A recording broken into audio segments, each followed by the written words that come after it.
Hi, welcome to seroRPG. I am Sero, and I do RPG things, and I love doing RPG things with my friends, new friends and old friends, and we have both here today.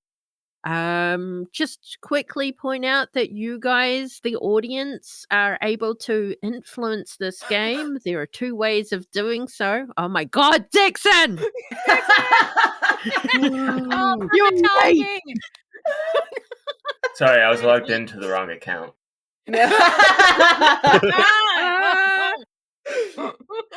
We just have a little bit of administration to get through first before I introduce everyone.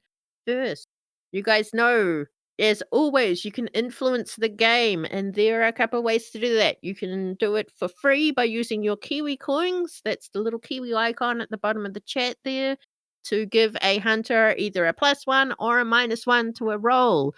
If you want to throw biddies or tips, there are ways to more directly influence the game in ways of rerolls or dropping in a bystander that might reveal our secret identities because we've picked that kind of team playbook. And also the chance to gift a chaotic curse to a hunter of your choosing. There is a roll table that will be rolled on. Who knows what the hell will happen? I've got no idea. It's only Ruby who knows here. So, actually, Ruby, who the hell are you? Oh, it's a great question. Hi, I'm Ruby. I am a fellow streamer here on Twitch at ThisIsRubyOK. I also do a bunch of RPG things around about. I'm a professional storyteller, GM through Questbook, and also various other avenues. And you can find me doing all sorts around the place. But mostly doing fun stuff on Twitch. I am very excited to be the keeper for the adventure today. I love running Monster of the Week, and so I'm very grateful to have the chance to play it with all of your lovely people, and also to just do it more and share a great story with you all in chat. So I'm super looking forward to it. That's me. Awesome. And we have one of our favorite returnees who brings the chaos. That is Meghan. Meghan, where are you from? Oh, I am from America. Yeah, I I suppose you're saw this talking about. coming. Yeah. Yeah. I also do TTRPG stuff, including $2 Creature Feature, a Monster of the Week podcast through Althaven. This season, I'm playing a gray alien who shapeshifts named Reno, because that's her designation and where they found her. And she likes eating not human. If that sounds cool, check it out.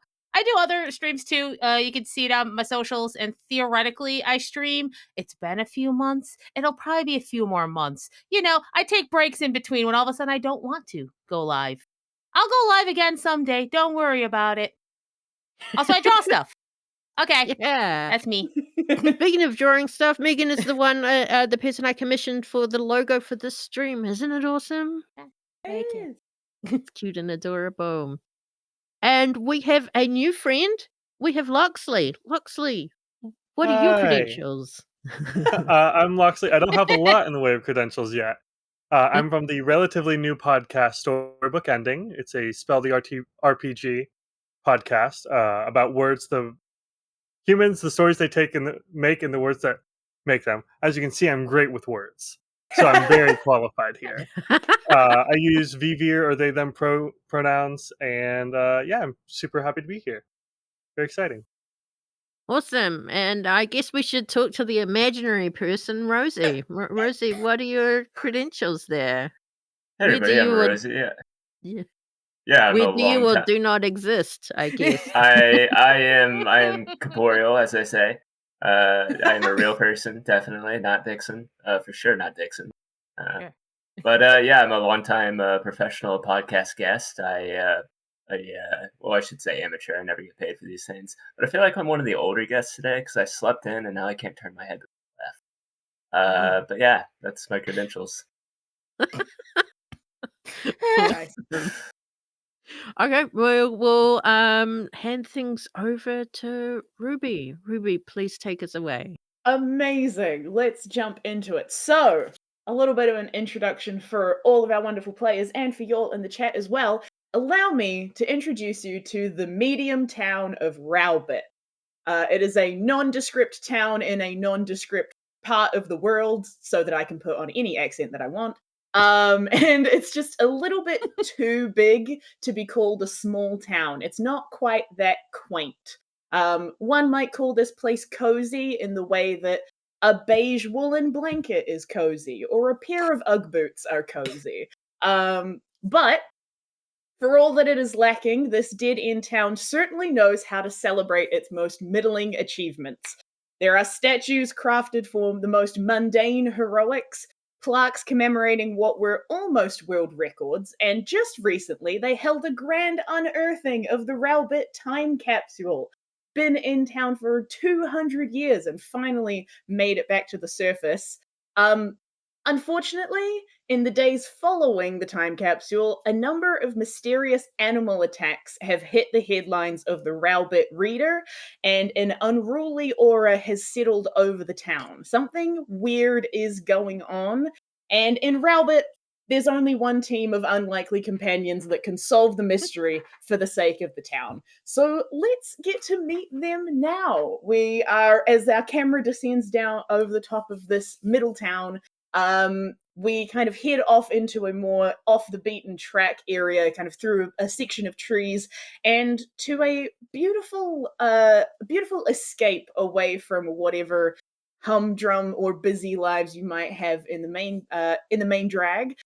To your own private headquarters. Now, our hunters here, if you're not familiar with Monster of the Week, we are playing with some of the newer expansion content. So they have a team playbook as well as their own characters. And our team playbook for this particular mystery is the League of Double Lives. They are regular folk that are trying to keep their monster hunting secret from the rest of the town.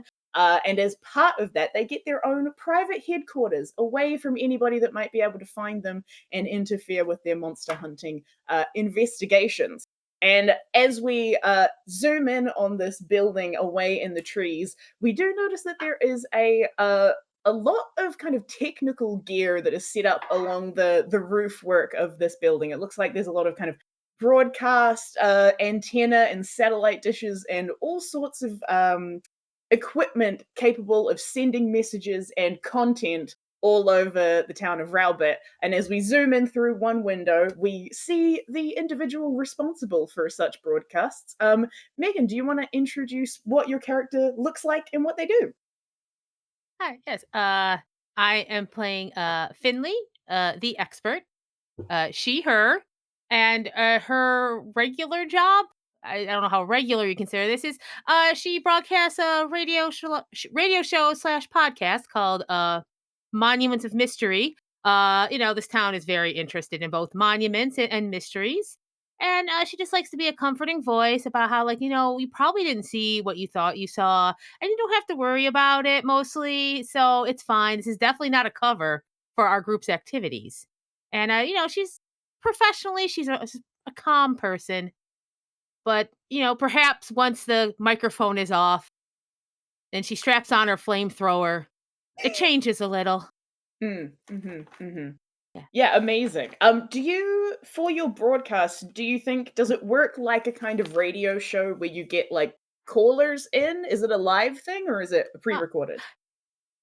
I think callers in because, sometimes people have questions and they need to be talked down a little bit. People Mhm. think they see things. And, actually, there's absolutely an explanation for that. And it's a ridiculous idea that there'd be a group of individuals out there, like hunting monsters. I don't want to say listen to yourself because I can't, but like listen to yourself. Wonderful. Next Yeah. caller. Amazing. So as you pick up the line on the next call to your show, you hear a very familiar, like heavy sigh, like grandpa sigh on the other end of the line. You immediately recognize this caller as a guy called Dennis. He is a man that is at least 60 years old, possibly 80. You haven't really wanted to check, but as you pick up the line for your radio show, you hear on the other end, "Oh, hi there, Finley. Yeah, it's Dennis calling again. Look, I know you've been talking about, some of the some of the news going on lately, and I tell you, I've been seeing the weirdest things in these parts of towns. Somebody the other day, I don't know if we got Olympic athletes or something like that starting up in this town, but I saw someone do a clean 20-foot jump. I did, just straight up off the sidewalk. You wouldn't believe. And I was saying to myself, that can't be safe. And he just will not Yeah. stop until you Yeah. interrupt him. It's always a pleasure for you to call in here at Monuments of Mystery. But also we've had this conversation before, Dennis. I mean, we do have those gorgeous herd of deer, and they do have those thick thighs, and they can make those jumps. Yeah, was it dawn or dusk? Oh, well, I just had Yeah, my it afternoon probably was, supper, and they're so crepuscular. So, that's time that they tend to be active. And you have to be careful because, there's not a lot of contrast at the change of time. So it can get a bit blurry and amazing. oh, Roll to manipulate someone for me to try and convince Dennis that he did not see what he thought he saw. I want to take a moment to just point out that Meghan has a +1 from the audience and that everyone has a reroll. Oh, So let's see. amazing. Oddly enough, So please charm is keep not track. her best for What a a radio very show kind host. chat. Let's see here. Still a 7. Okay, well, mixed success. So they will do what they ask you to do right now, or they will ask you to do something to prove that you mean what you say. I'm gonna say, you start giving this excuse about the deer nearby, and you hear Dennis saying, well, I don't know, I've never gone out looking for a deer myself, but I don't suppose, do you have much experience in deer hunting? Because, we could always get a nice cup, go and get a picnic and go check it out sometime. Oh, yes. Okay, yes. Dennis, what a lovely gesture and a lovely invitation. I don't know if I, as a professional, could accept quite that level, but how about this? How about next time I have a public uh radio show, perhaps at the coffee Yeah. shop, you can come in and buy a coffee and sit nearby. That sounds lovely. That sounds right. Yeah. I haven't actually been in a coffee shop with, that sort of situation for a little while now. It must have been about 10 years back. Oh, then it's a And date, Dennis. That's fantastic. I'm so glad you've agreed. I'm glad I can be able to put your mind at ease. I do think it's important for our older folks to be able to sleep well at night. wonderful. Yeah, absolutely. And as you kind of very quickly transition to your next segment to get Dennis off the line, we see the camera also shifting back out of the window of your kind of office setup and towards a backyard workshop at your specific headquarters, a place where you can get a lot of good ventilation. Which is particularly important for the operation that another member of our team likes to run. Rosie, do you want to introduce your character and what they might be getting up to? Well, I suppose so. How y'all doing? I'm Eddy Waters. Most folks call me Pnuema these days. Well, anyway, I guess we're working on another batch here for the got a big old order for something or the other. Looks through notes. Yeah, See some sort of party. absolutely. Yeah, it's another one. And I pour a little bit of a flask into another flask, swirl it around, take a sip. Pretty good. You absolutely do have heard word of a party in town. Of course, a lot of people have been talking about the latest the time capsule celebration, which happened probably a few days ago at this point. But they are having a separate memorial ball that's due to happen later this evening. Actually, it is one they kind of messed up the timing where the actual day that they had to unearth the time capsule was a Tuesday, and so they were like, well, we're not going to do the party on a Tuesday night, we're going to do the party on a Friday night, that sort of thing. So the actual party celebration is due to happen tonight. You have a few orders that have come through for that, although it is always very discreet because they are not it's not necessarily legal alcohol that you are supplying a lot of folks with, but it is very top quality.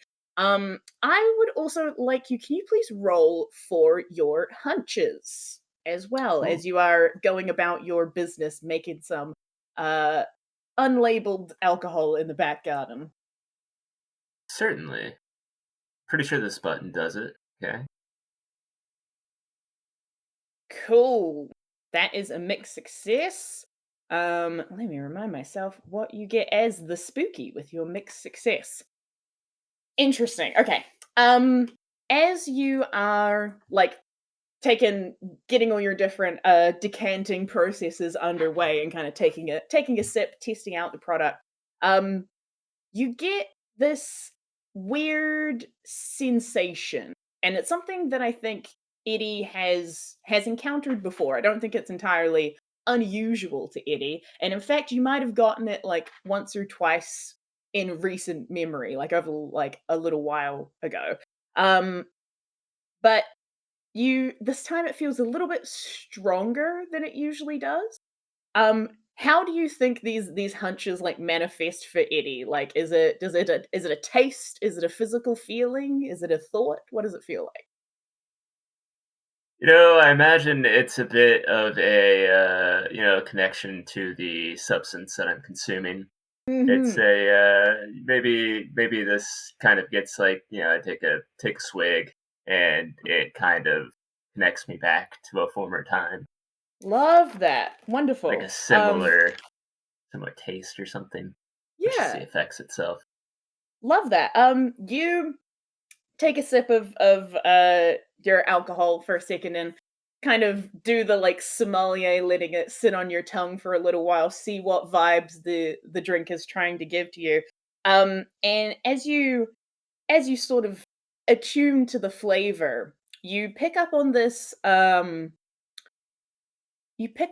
very like floral note, or like floral and kind of oaky note to what you've got.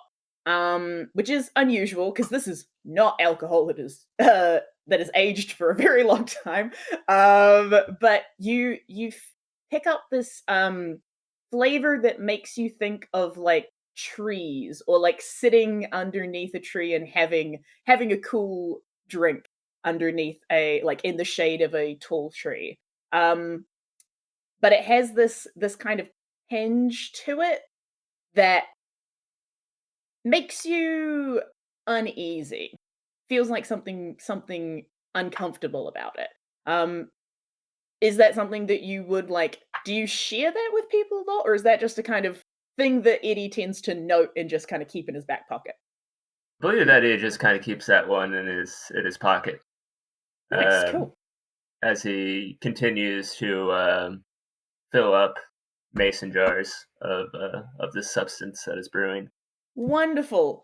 You continue to start getting all your orders together so that you can hand them off to whoever you need to stock up. And as Eddy continues to go about their work, we are going to very quickly hydrate. Thank you, Dixon. And we're also going to head back inside into an area that I think I'm gonna have to double check with Sero about how exactly it's outfitted, although I imagine there's a lot of baby proofing that has gone on. Sero, would you like to describe your character and like what their main office or room of operations looks like in your headquarters?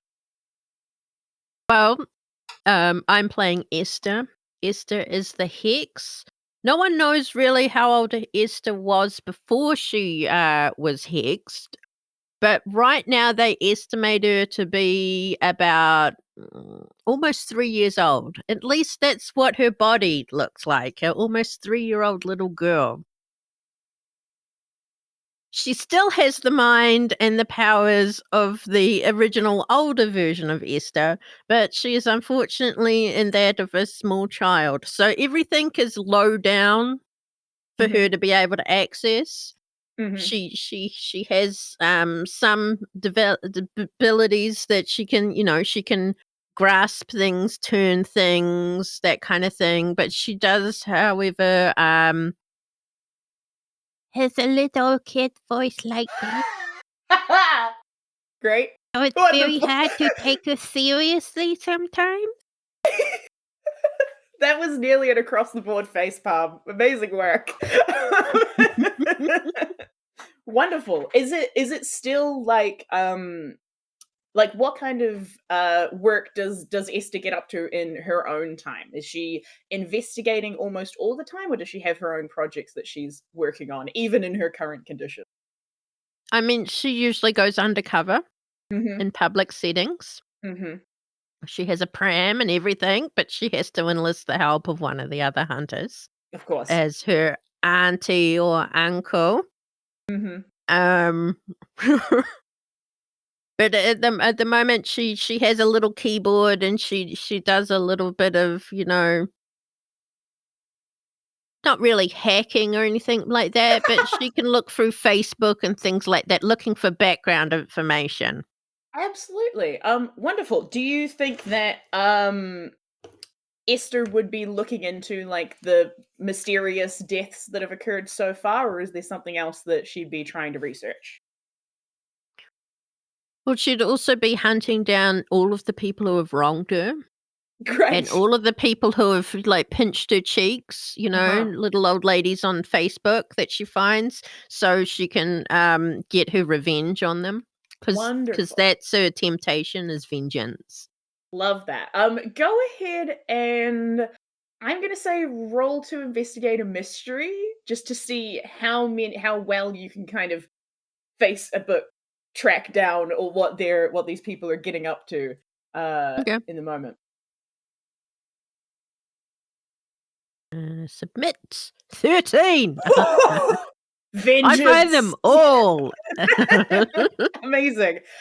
Yeah, you actually find that a lot of the people that you have like in your burn book essentially of like these are the people I must take down. Um a lot of them are similarly planning on heading to the memorial ball later this evening. It's one of the few like big events that is happening at the moment. And so everybody is taking every like small town people taking the opportunity to dress up fancy and go and do a big flashy thing. So you can see that like a good 4 or 5 people that you have on your shit list are going to be attending that. Um, you also spot that one person is separate from that. There was one person that you are whether you're glad about it or potentially a little bit disappointed or maybe sad. One of the people that you have on your shit list is already dead. You can see that one of the people that has been seemingly has passed away in the past couple of days is a woman called Liz Watts. And she was very much a like uh one of those people that just like doesn't even ask if they can touch somebody's children, just immediately goes in for like the head pats and stuff. It's not great. Had no understanding of personal space or general social norms. um and you can see that you're only coming across this now because she actually just died yesterday. There is a news report in the Rowbit Reader, which is like the local newspaper, that describes her as being the victim of an animal attack at a place called the Two Step. The Two Step is a local plaque in Rowbit, which is the 22nd mayor of Rowbit stood in concrete on 2nd Street in town, and in the 1900s they put a plaque there to be like, "It's the two step." That's just all it is. But in that area of town, they have noted that she passed away due to an animal attack. Couldn't have happened to a better person. You technically get another like question if you would like to ask anything about Ah. the people that you're trying to get vengeance on or anything about what you've just discovered, because you got a complete success, so I'll let you have your question. Okay, since I only have the information that I've probably been able to find online about news articles and stuff, Yes. could I determine what sort of creature it was based on whatever information they've Yeah. provided? It is the information that they have provided. Um, it is being attributed to like a wildcat, Wild. either some sort of um wild animal, not like a bear. It doesn't look like this person's been like severe, like mauled by anything massive, but they're suspecting that it might have been um, yeah, like a wildcat out that has made it into town. Although that is a little unusual. It's not typical that these kind of animals would be around town. But it's also a little bit light on the details because Mm. it's mostly an article that's like it's such a shame that this person passed and like be on the lookout just in case. Um, Cool. And as you are sort of digging through that information a little bit deeper, starting to get those final details, we hear uh in the driveway approaching the headquarters, there is the heavy rev of a very fancy, probably a sports car, but at the very least a very fancy personal vehicle, as the final member of our team heavily slides into the front car park of the headquarters, and a very sleek looking business individual steps out of the front driver's seat. Loxley, do you want to describe your character as well and what they get up to? Oh, hey, didn't see you there. I really should have bought a clip-on tie for this. That would have been hilarious. Yes, I am Marc Cuban. That's Mark with a C, Cuban with a K. No relation to the very, very, very, very, very wealthy Shark Tank person. Don't eat. No relation. Anyways, yes, I've made quite the living for myself with my protein shake business. Not to brag, but as you can see by my car, I'm not doing too poorly. I am, I'm all about business. I love investing. I love stocks. I can really smell the blood in the water. Slip of the tongue. I can really smell the business opportunities for my portfolio. I'm definitely not a 7 foot tall hulking shark person. I don't know why you would say that. Ah, You didn't say weird. it. I said. Let's move on. Yeah, I'm Mark. Pleasure Hi, doing Mark. business with you. Nice. Incredible. So I imagine, for context for the audience, although I love the bit, Mark is the Monstrous playbook where you can, if you so choose, turn into a hybrid or a full shark person. This Um, is true. so I imagine over the course of the current days with news of animal attacks, I imagine Mark has been a little bit on edge potentially about making sure that he keeps his secret identity very on the down low. What do I you mean, think that Mark has been up to, either in the wake of that news, or this has also been a pretty like festive time in town, a pretty good time for some good PR. What do you think Mark has been getting up to? I feel like Mark has probably just filmed a commercial, which is a pretty big deal for him because Woo! it's a relatively small business Mm, compared to Mark Cuban with a K and then a C. mm, But yeah, I feel like he just finished wrapping up filming a commercial for his protein shake business, mhm, and he's super hyped about that. And he really wants to make sure that when people see his face, they think of the protein mhm. and nothing else. Just the one Absolutely. thing. I'm gonna say, for to retroactively represent you, making this advert that I imagine is probably like a local television or maybe Oh like yeah, for a, sure. yeah, local TV advert, which Hmm. we'll see how much press that gets. Um, Go ahead and roll a manipulate someone as well for me to see how good of a job you've done in putting forward your ideal persona. Do I have any bonuses or penalties I need to know about? Not at I the moment, just Not that at the one moment. reroll option. Yes. Okay. I got an 8.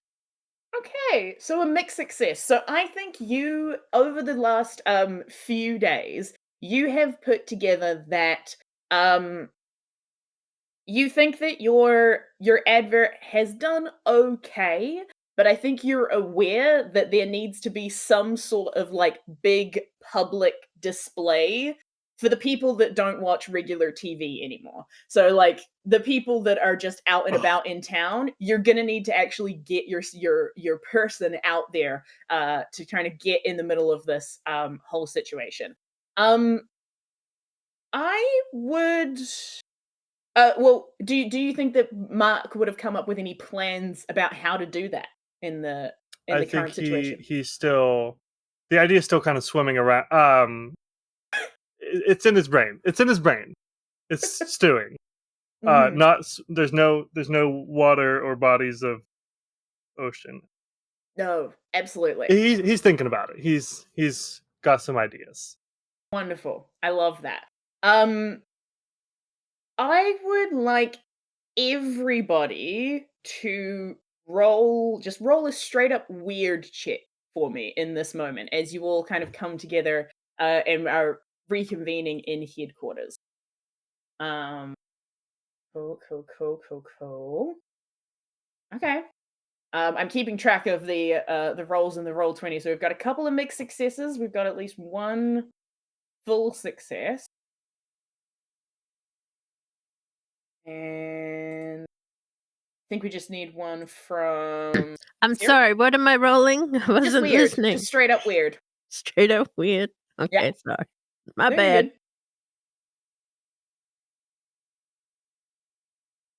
An 8. Cool. Awesome. Okay. Um all for Esther, Esther, Eddy, and Finley. You've all over the last few days, you know, after this big commemorative event, you've all had a couple of moments of like reflection in a certain way of like, you know, an event that is commemorating the founding of a town, like a huge undertaking from all the way back then. And you kind of have gives you a moment of reflection of like what am I actually getting up to? Everybody kind of talks about Rowbit as like a bit of a dead end town. You don't really have much of a chance if you're trying to get something off the ground here. And each of you have had that kind of like that little bit of reflection of like, maybe I could be trying a little bit harder. Maybe I need to take a moment to like really push myself to really push the podcast or to really get my business up and running, or I really need to go and wreak vengeance on people. I really need to cross that off my to-do list. With a 10, as you are kind of like getting out of the car and heading into headquarters, Marc, um you feel this odd thought that kind of passes through your mind. And I think you're used to kind of shaking off intrusive thoughts as part of your nature. But you feel this thought that kind of strikes you of like there is a potential in the air to do something big and do something that would wipe out the rest of your competition. And you just feel this sensation kind of rise behind you that something is keen to help you try and do that. And you kind of have a moment where you like look behind you as a like, is there like somebody that is actually coming to talk to me about that or something like that? But you just feel that power rising up. Do you do anything about it? I think Marc just turns to the camera and says, "Oh yeah, it's all coming together." His tie is chronically loose. He has to tighten He's it like every always 5 seconds. tightening the tie. Yes, yeah. It's right. He needs to just get a new tie, but Wonderful. Sweet. You all reconvene in the HQ. I imagine this is probably like you've gotten to the end of podcast. Most of the moonshine supply has been packaged up. What do y'all want to do with your day and with your time? Is there any information you want to share with each other, or any particular avenues you want to take at the moment? I will just say Marc is in just a great mood after that sort of Right. feeling washing over. Wonderful. Like he can sense, oh, my investments are going, they're going way up. Oh yeah. Mhm. Beautiful. Love that. I think Well- Finley, of course, having assured everybody that there's nothing to worry about, it's like, okay, what did Dennis say? I think she investigates everything Dennis says afterwards. She's like, leaping, we've had those animal attacks. And what she'd like to do is she has her lore library in the Haven as the expert. Mhm. And she'll get a +1 forward to investigate a mystery, as long as it has historical or reference works are appropriate. And I feel like she definitely has history of the town, and a separate section just for animal attacks, and then a sepeparate section for weird animal attacks. Yeah, wonderful. It's Cool. So getting she more thinks and she more instantly goes, specific. oh yeah, it gets very specific. I've told, please just put the book. In fact, don't even try to put it back. Just put it on this table. I'll put it back. None of you understand my system. I would say that Esther's trying to find something in the law library too, but everything's too high. So she's waiting for Finley to come in so she can get It's help definitely about not on the purpose. yeah, whatever. It's just how my organizational system works. Everything has to Okay. be. How tall are you? You're not very tall. Yeah, Not well, this about a half tall. inch taller than you. That's just how the system works. Anyway, one of those little old biddies bit the dust because some kind of wildcat attacked her by the yes, animal two-step attacks. plant. Yeah. She's like, excellent animal attacks. I mean, not excellent, but also very excellent, because I am in the right section. And she's like, okay, definitely get some more animal attack books out. She's kind of Mhm. making a little pile, and she's going to set them down on the table. It's Mhm. low enough for Esther. Like, now that she has removed the books, books can be accessed. She doesn't like just people taking them or putting them back. When they're Back- out, they're out. I sit at the coffee table. Yeah. Yeah, and Finley was kind of set out the books, and I think she'll try to investigate a mystery about Sure. particularly animal attacks, and Yeah. if there is anything familiar to something that's happened before. Okay, sure. Yeah, go ahead and roll to investigate a mystery. You also have a +1 from the audience to use. Ooh, Oh, excellent, nice. yeah. Well, okay, there we go. So use that. Oh, Well, I didn't even have to. That's with the 1 + 1 forward. hell yeah, that's great. Yes. Amazing. That's a full She's in her 11. element. That's a complete success. Amazing. So you can ask 2 questions from your from the investigator mystery list. I will say as well, if you have a question that's not on that list but is a little bit more specific, you're welcome to use that as well. Like for example, has this ever happened in town before, kind of thing? That could totally be another question if you want to use that. Well, I think we'll definitely start with what sort of creature is it? So I think it's what sort Yeah. of creature could this be?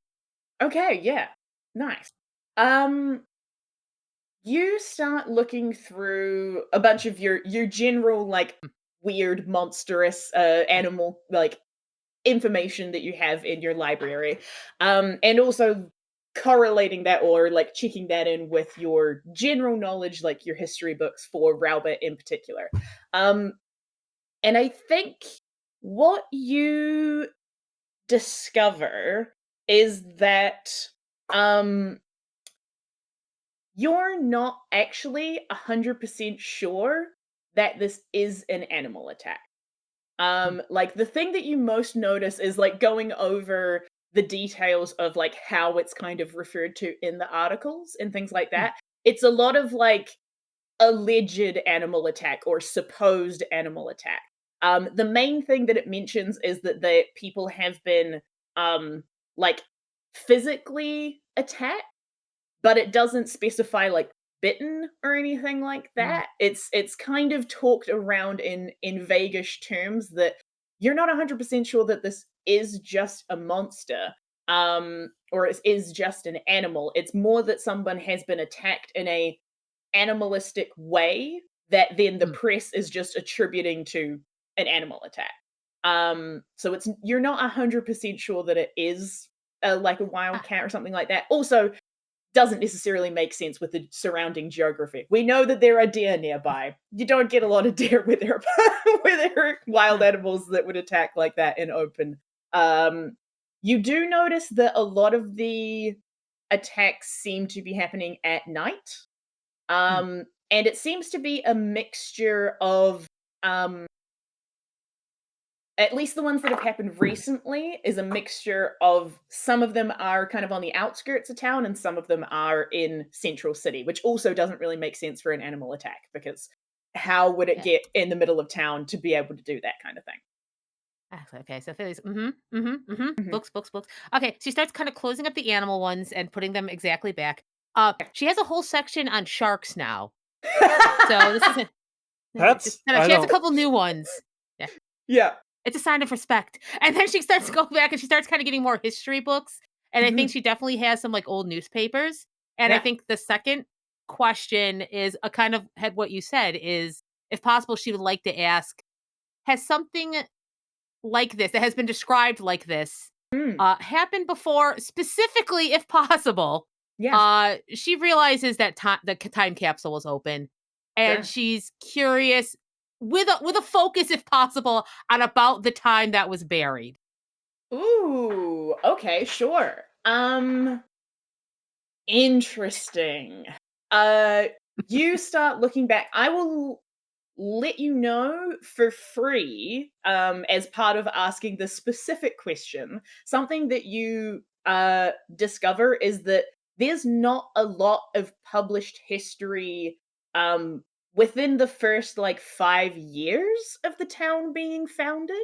You Hmm. do know that it was founded by a individual called Roman Lanning, who was like the person that founded the town and presumably the person that first put the time capsule in the ground. But there's not a lot of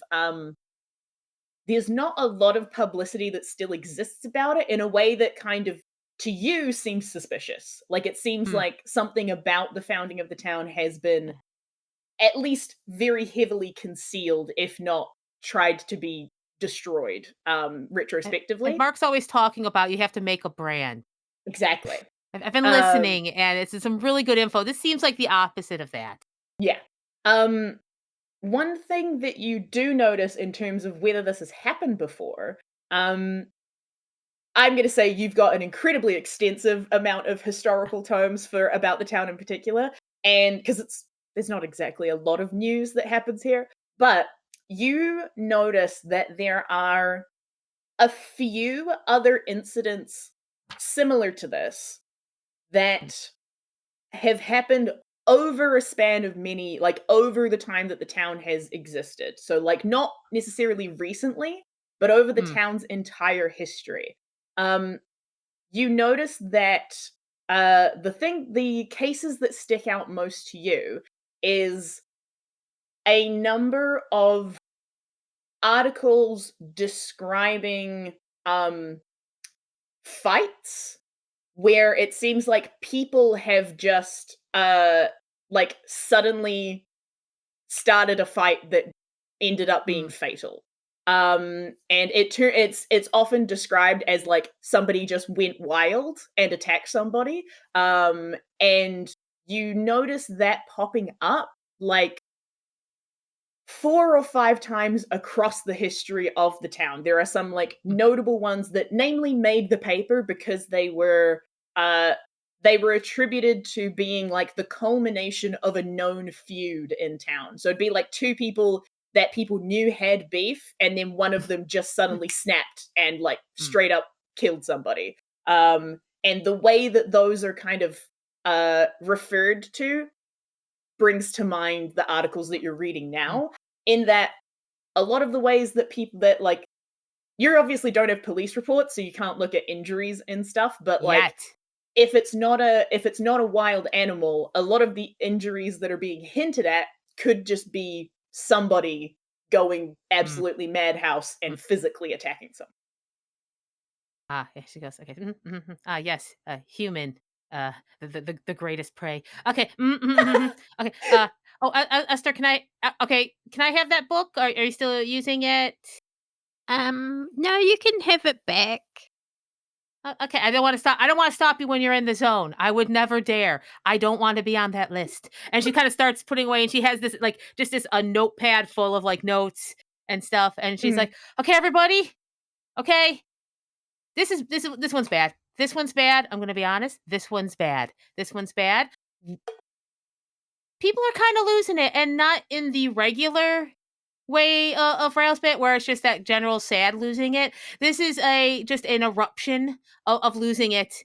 Um, I'm definitely taking my flamethrower. I have my cold iron sword. She's kind of going through her weapons now. Okay, so when we roll out, like we just have to be ready because what's great about a flamethrower? Works on everybody, even humans. Gosh, did that sound disturbing? Hey, tell me if I get disturbing on the air because this is just between us. Anyway, I think it's pretty bad.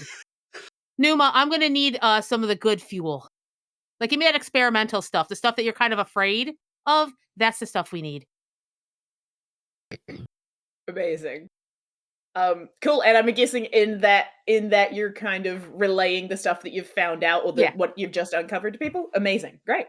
Cool. A lot of pointing to a notepad that you can't read because she just scrawls on it, but she's like, this part right here. It's in a This. cipher that you designed Yeah. yourself and you forget that you're writing it at half the time. Yep. Wonderful. It's clear as the ink on this page. Great. What are you all doing?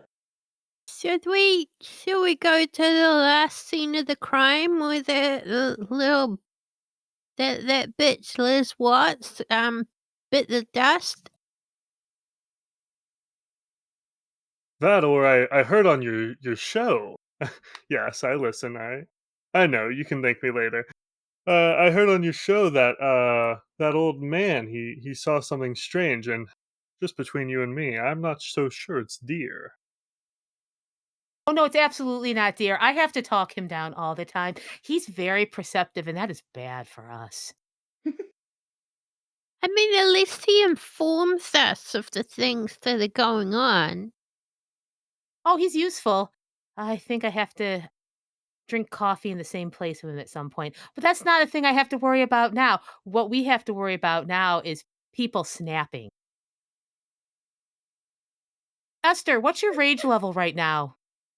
I mean, it's kind of low at the moment because the last person on my list is already dead. But I mean, I still have other names on the list, but I I didn't don't get want you to picked. Yeah? I don't want you to take this personal. I am going to be watching you a little closely. Are you gonna be my It's only auntie fair. while we go outside? Does that mean? Oh no, You is it took my turn? pram. Yeah. Oh, wait, let me check the wheel. No, it is my turn. Okay. You're right. Good. You're I was right. It's my totally about to turn. tamper with the wheel if I had to. I'm Did sorry. not mean What, to say that Marc? out loud.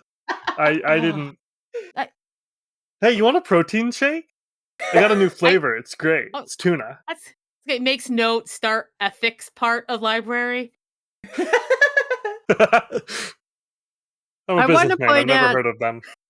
I want to point out that Esther has ordered shark erotica from Amazon. It's been surreptitiously telekinesing them up into places in the law library to be accidentally found. My Absolute library. imp. No, the sanctity of knowledge. Incredible. Oh Oh, no. Yeah, great. There's a couple of copies of Getting Hammerhead that is you've found a couple of times in the law library that is like, this I don't think is meant to go here. I mean, knowledge is knowledge. That's just not where it belongs. Yes, exactly. Like it's Yeah. just in the That's that wrong sort of section. biblical knowledge. Yeah. You know, Yeah, knowing someone. Finley Yeah. hasn't figured out what the Dewey Decimal is for that yet. Amazing. Cool. So where are you wanting to head? We're going to check out the last scene of the crime. We're going to two-step. Cool. Absolutely. So Great. Yes, you can absolutely head to Two-Step. I will let you know that in terms of just because of the particular phrasing, you actually know that Two-Step is where Liz Watts died. There was actually someone else who has passed away after her. That was in a different location. Liz Watts definitely passed away at Two-Step. There was another death that is not attributed to animal attack. It's attributed to like accidental causes. At a place called the Sinclair Group Claim, which is a place that is slightly further outside of town. It is a it is a place of note because somebody was going to start a lithium mine there and then they didn't. But there is a sign there that says that it was going to be a mine. And so that's referred to as the Sinclair Group Claim. So whether you'd like to go to where Liz died or where this other person passed away recently, you're welcome to pick. The Two-Step is like closer in town. Well, the Two-Step's probably closer to where Eddy would have a delivery. True. Very true. So I would probably be interested in seeing that part. Yeah, Okay. I agree. I think we go to the Two-Step. Sweet. Awesome. Finley will suggest we do have an armory. I'm definitely going to, and she's like, like she's got her cold iron sword. She has her magical dagger like in her side, and then I guess I'll leave. No, I'm putting the flamethrower on. I'm just gonna put a coat over it. She's What a just ready. surprise! You can always put stuff in Marc, my you have to always be frame. ready. Oh, Sure. my only concern there is if we are stopped or if something falls out, you might be taken from our custody. Mm. That's okay. I just feel better with having old Joe on my back. We could always just kill them or hit them hard enough in the head so they'll forget. 1 second, writes a note. Absolutely start an ethics section of the lore library. Exclamation, exclamation, exclamation. Okay.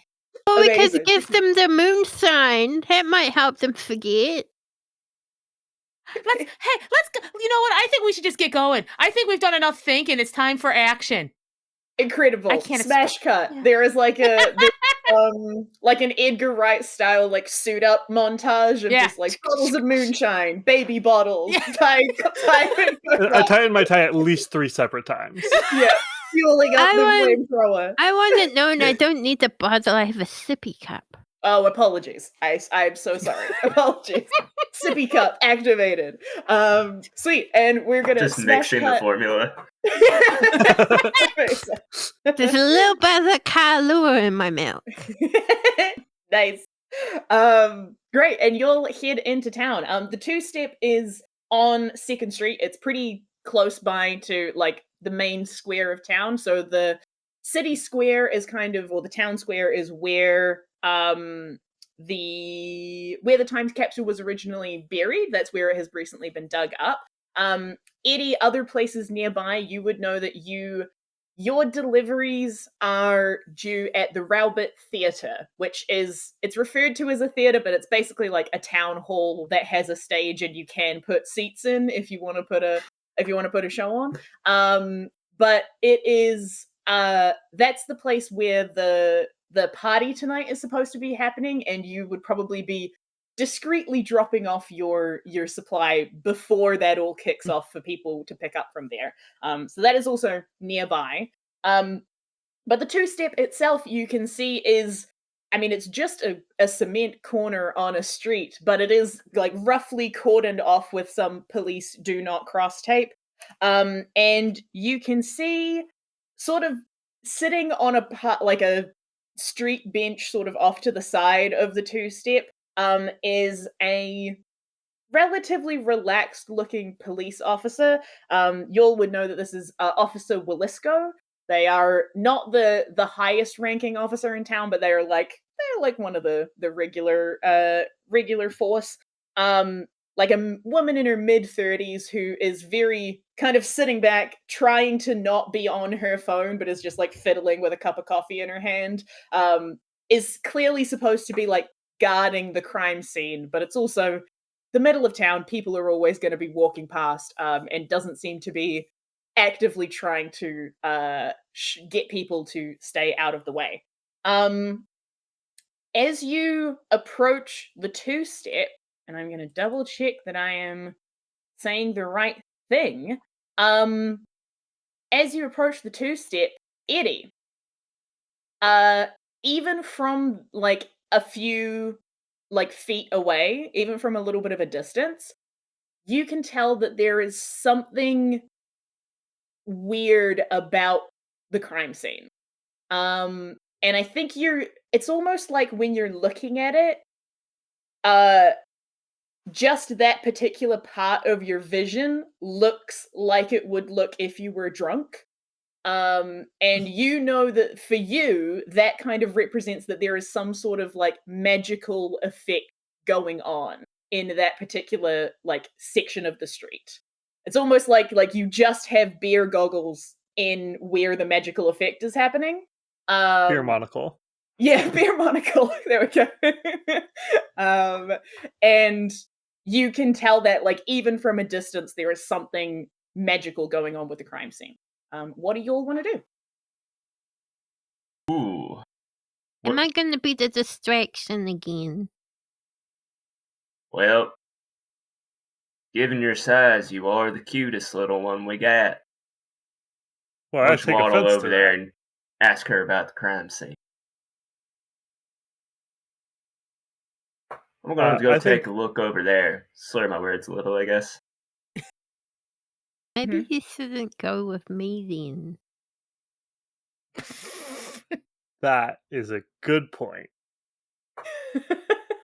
I think Finley is pushing the pram with a bit of a, hey, that's my turn. Just gotta do it. Okay, Yeah, so yeah. Mash! Nah, so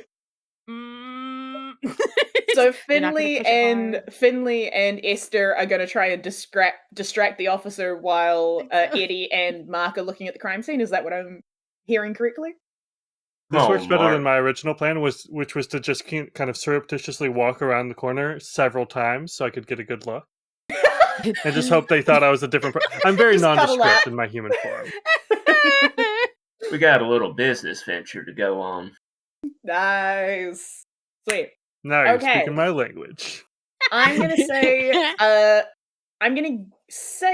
that I will get Esther and Finley to roll first, and then depending on that, that'll determine how much time you've got to actually get a look at this crime scene. I've got the +1.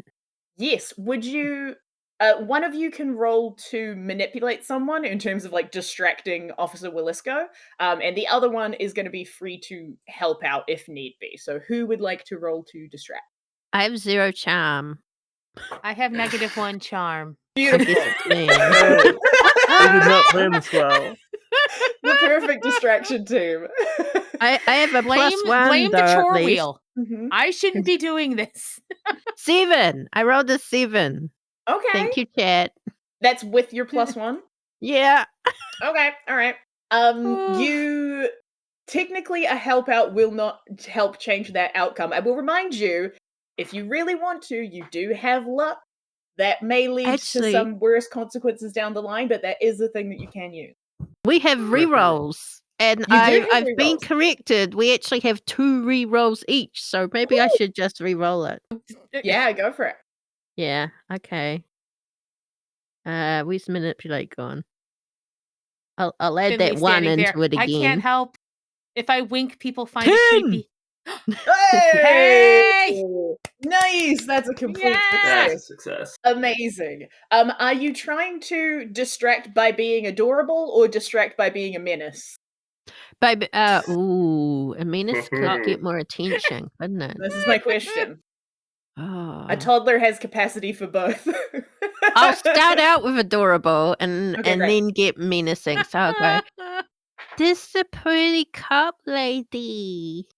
Oh, hey! Oh, hi. Thank you so much. Hope you're having a lovely day.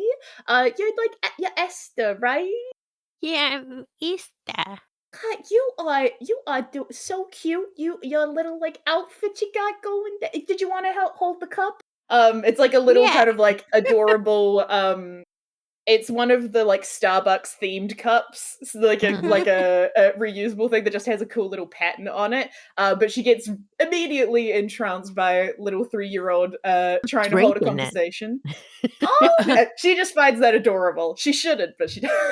Go, Oh, go. I'm she's drinking so- it. It kind of looks at Finley as well. It's like, she's adorable. How old is she? Is she yours, or are you just looking after her for the day? Oh my God, no! I mean, yeah, Oh. I'm just looking out for her. I'm the aunt, Right. just a loving aunt who's just so Oh, lucky that's so to be precious. spending That's this so time. lovely. That's so Yep, lovely. it's great. Wonderful. Auntie, Adjusting the flamethrower. This is great. Wonderful. Auntie, I have drink. And it's empty Y- now. oh, this is great and adorable. So cute and Cute. distracting. Cute, Annette. Wonderful. And I throw it, and I use my telekinesis to make it go really far, like onto the street. Ooh, I like that. Nice. Amazing. Yeah, you chuck it, and I'm not gonna even make you roll for that because you already got like a complete success on distracting yourself. But you like chuck it, and you just see Officer Willisco be like, "Oh, careful! Can't be littering now. Can't be doing that." And like gets up and starts heading over to try and pick up the coffee cup. Reusable. While you are in the middle of that with Officer Willisco, we'll cut back to Eddy and Marc. How are you wanting to go about investigating this crime scene? That is a great question because my stats are shit. I suppose I take I like don't a know little... why. I really should have taken the toddler. I have great charm and It just wasn't your turn on the awful. wheel. It's got to be fair. Next time, Maybe I should man. have Next tampered with it time. in the other direction. But it seems like Eddy, did you have an idea of what you wanted to do? Yeah, I'm gonna take a flask out of the front pocket of my overalls, and I'm just gonna take a little swig and pass it to Marc. And Great. if you want it, you can take it. But I kind of want to just like get a sense for the area, right? I'm like touching the wall. Like I'm in an alleyway. You say? Yeah, it's kind of like on a street corner. Okay, so I'm like I guess touching like the light post or whatever, and like just kind of feeling my way around, trying to tune into the situation. Wonderful. Absolutely. Go ahead and I'm going to say go ahead and roll to investigate a mystery, and I will give you I'm going to say you get a +1 from the distraction, and I'm going to say you get an additional +1 because you can literally see invisible magic-y things with your particular spooky abilities. So Okay. you get +2. Investigate. Where's the button for investigate a mystery? So above your abilities, there is the hunter Yes, move. hunter reference Yeah. moves.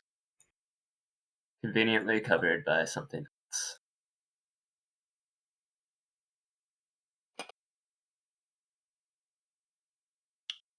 Ooh, Roll with okay. that. Nice. Cool. That's a mixed success. Wonderful. You so you get to ask one question about this crime scene in particular and about like what went down here. You can ask any of the questions from the investigator mystery list, or you can you can ask a specific thing that you as a player are curious about. I would like to investigate what sort of creature it is. Is it? Cool. Absolutely. You take a look at the situation here. You can tell that there doesn't seem to be a lot of it doesn't seem like it was a particularly violent, well, vicious attack, I should say. Like there's not blood everywhere or anything like that. You can see some traces of a scuffle With your particular abilities, I think you can tell, looking at this crime scene, that you pick up on the same vibe that Finley did, that you think that this was just a person-on-person fight. However, every almost every interaction with something that's a little bit weird tends to leave a kind of like residue behind or an echo behind that you're able to kind of tune into sometimes. And there's a particular haze in the air that to you indicates that uh not only were there people involved in this fight, but there was some sort of spirit involved in it. Like it's almost like there's some kind of lingering haze of like ectoplasmic material that you're kind of like picking up on. So you don't think that this is necessarily just a regular person on person fight. This might have been somebody that was possessed that then started attacking people. You also see signs of like as you're looking at it just on a mundane level, that you can see, you can kind of trace a little bit of like where people got into a confrontation on the street. You also notice, like way up on the roof, you see that there are a couple of like shattered roof tiles that seem to have like fallen from the roof and landed in this crime scene as well, that are over the top of some of the minimal blood splatter that is around. And you think that whenever the fight ended, the thing that was fighting jumped up from the ground and landed on the roof. You think this thing has some sort of ability to, like, with like supernatural strength, just leapt from the sidewalk up onto the roof of the building. The D. And as you are like thinking, trying to like get a better vibe of it, I think you can also tell that like this spiritual energy that you're picking up on is different to the magic energy you're picking up. There are two different energies here. But as you take a moment to try and tune into that a little bit more, do you think that, is there any like visual giveaway that Eddy is tuning into to his spooky stuff? Is there any, does his eyes go weird, or does anything happen, or is it just very regular dude? Probably like 1,000-yard stare. Right, wonderful. As you are doing your like 1,000-yard stare and kind of attuning into the area, you smell something on the air around you, something that immediately makes you a little bit pissed off. You smell this like musty, kind of fruity smell that you recognize as a lingering scent of someone nearby sipping kombucha. And as it kind of like snaps you out of this reverie before you're able to investigate sooner, you see walking around the corner a individual that you know pretty well. If I am correct, I have it written down. Where is it? It is. Oh yes, there we go. A guy called Xavier Rain. Xavier Rain is your biggest competitor in Rowbit. They are a local homemade kombucha hobbyist who, if people aren't buying from you, they're probably buying from Xavier. He is full like early 30s hipster dude. Like wearing a like full knit cardigan, beanie, long scarf, very Lenny Kravitz type fashion guy. And is walking around with like an open bottle of something clearly homemade, and kind of walks around the corner as you're looking at the crime scene. He's like, "Hey, Eddy, Marc, what you doing hanging out here, man?" I feel like Marc has been kind of on lookout this whole time because he, hasn't been doing much. And he turns around and he says, "There's someone here." Like long after. Yeah, great. Yeah. Yeah, Very bro. helpful. Dude, what are you doing hanging out at the two step? What's the deal, man? You look like you're seeing a ghost. Question, boy. What Huh? is that shit you're wearing? Have some sense. These are my clothes, man. What are you talking about? Walking around with that open container. Yeah, what are you doing, man? You'd be in some like creep hanging out where people got attacked? What's the deal? I'm working on my brand, and I point to Marc. What Yes, me. your brand is I'm his hanging out at the brand. crime scene? Or what? No, sorry, you're some like corporate shill that's like teaming up with the Okay. bigwigs here in Okay. Rowbit. Is that what it is, man? You Well, selling out? unlike you, I got some big deliveries for a party. What do you well, I mean, You're just walking around trying to get everybody healthy. I'm trying to have everybody have a good time. you don't know that I don't have deliveries. I can just assume it, given around you're walking around, drinking your own product. What kind of deliveries have you got going on, man? Have they like you got all your permits in order? Huh? Do I Maybe need to go don't. Maybe talk don't to tell him. Officer Willisco over there? Get them to like go and check in on your deliveries? Hold on now. We don't need to be doing none of that now. Oh really? Why? Why don't Yeah, we need to can't be you keep doing this that? between us? This is our rivalry. We don't need them getting involved.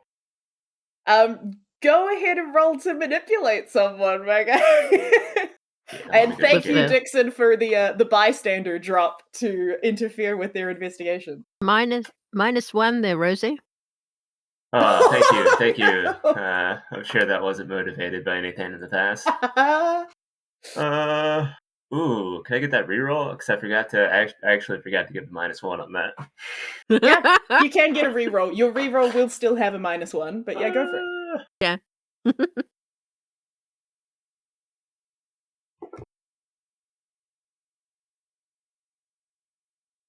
Oh, damn.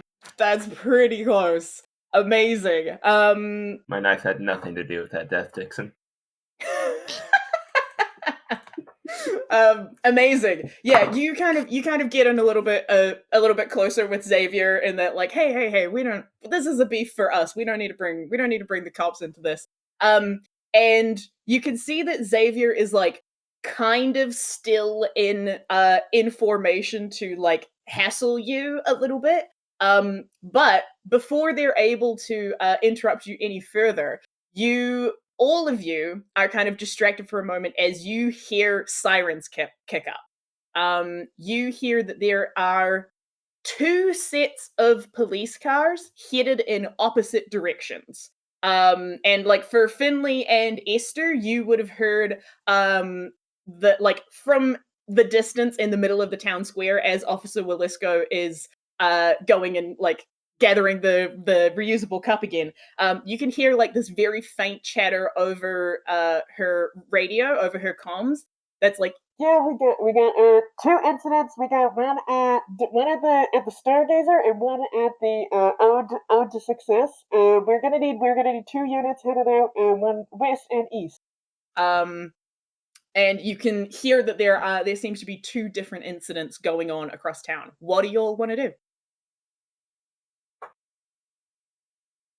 I think Finley would definitely not even checking if Esther is totally in the like just start like, okay, well, bye, officer. Thank you so much. Shh, heading over just as quickly over probably some cobblestones. Just hold on.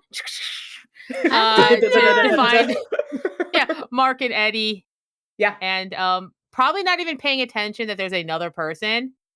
She's like, listen, we gotta get going, okay? There's like action happening here. This is dead action. We've got actual action. We got a couple things we gotta check. Who is this guy? This is a business partner to be. You know, I've heard about this kombucha. I feel like we could make a great protein flavor out of it. Here's my business card. Can I hand him a business card? It's laminated. Don't worry, it's laminated. Just like Of course the it's business laminated. card into his chest. He does not look on board, but he'll take. But you just give him the business card. Wonderful. Actually, you see the police sirens kick up, and you see Xavier kind of like grabs the business card, and then looks a little bit nervous and just leaves. Always works. I wish it didn't. What do you want to do? You can absolutely like debrief and share the information that you've each gathered. Shit, it's going down. I'll quickly I look to know see if you're the not police really a officer's toddler, around. but it always feels wrong when you. Never mind. Also, As I it looks like drink we a have- lot of coffee. Oh yeah, That is true. I could not stop it. Honestly, Esther, roll to act under pressure for me. Because you are a 3-year-old child that just chugged like a venti flat white. Act under pressure. Oh my goodness.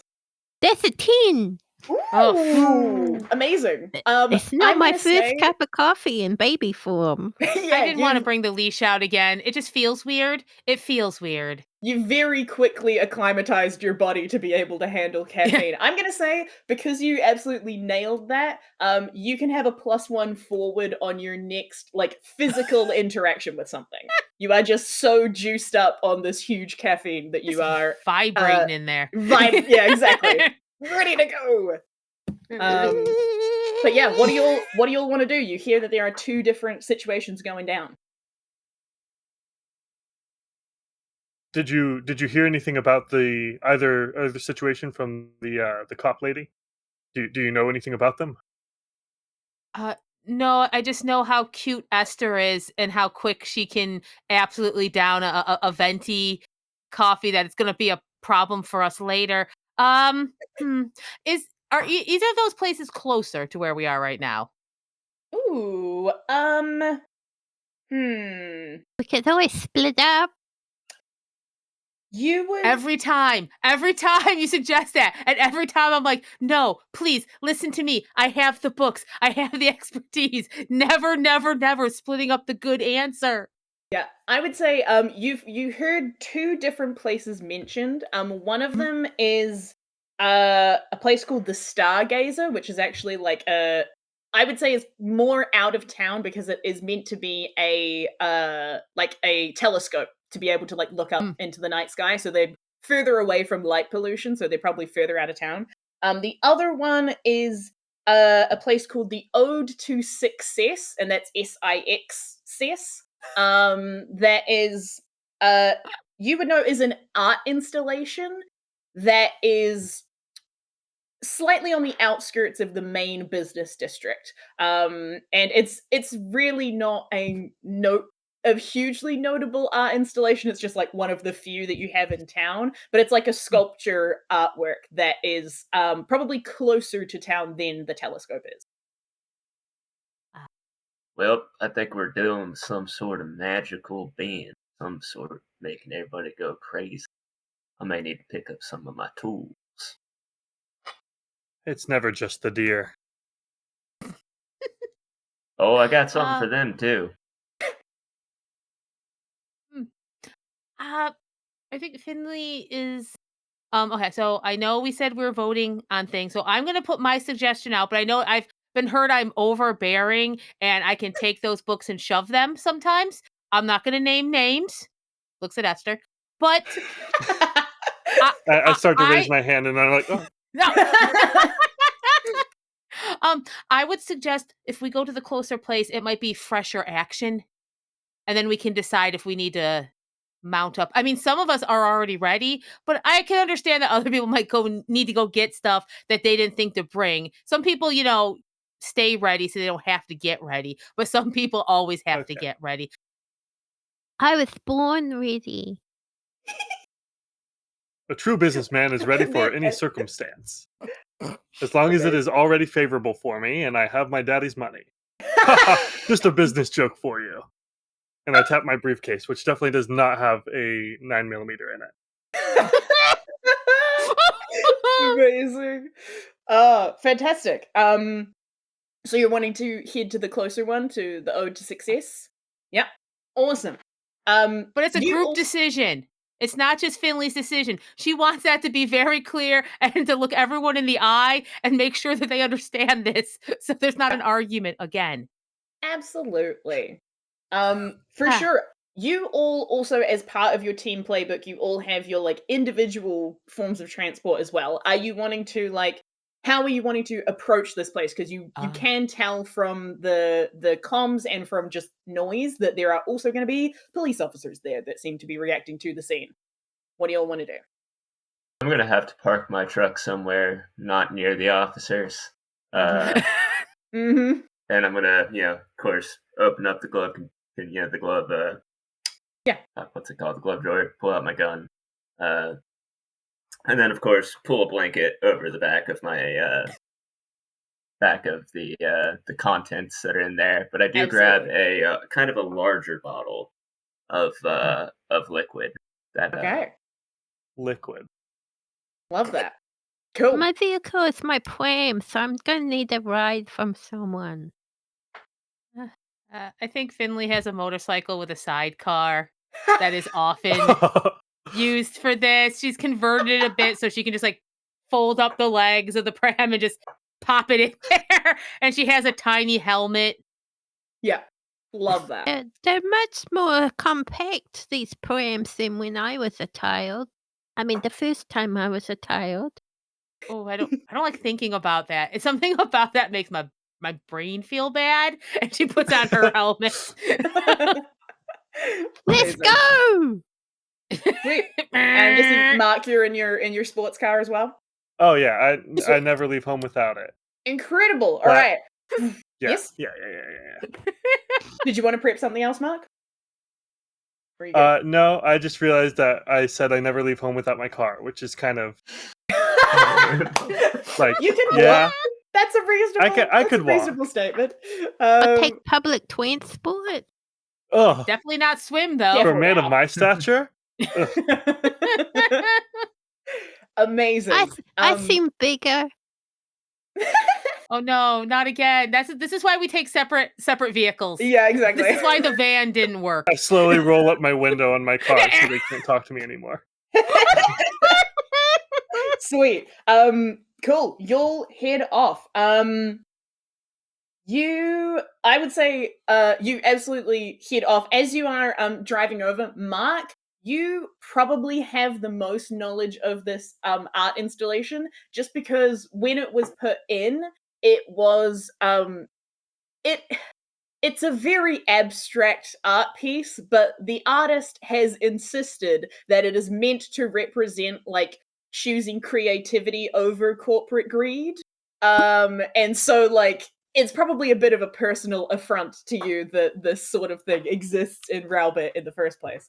But absolutely, you can head over. It is getting to this is maybe like mid-afternoon that like we kind of tuned in for like the noontime broadcast for the Monuments of Mystery. So like over the course of moving around town, you're getting to mid-afternoon.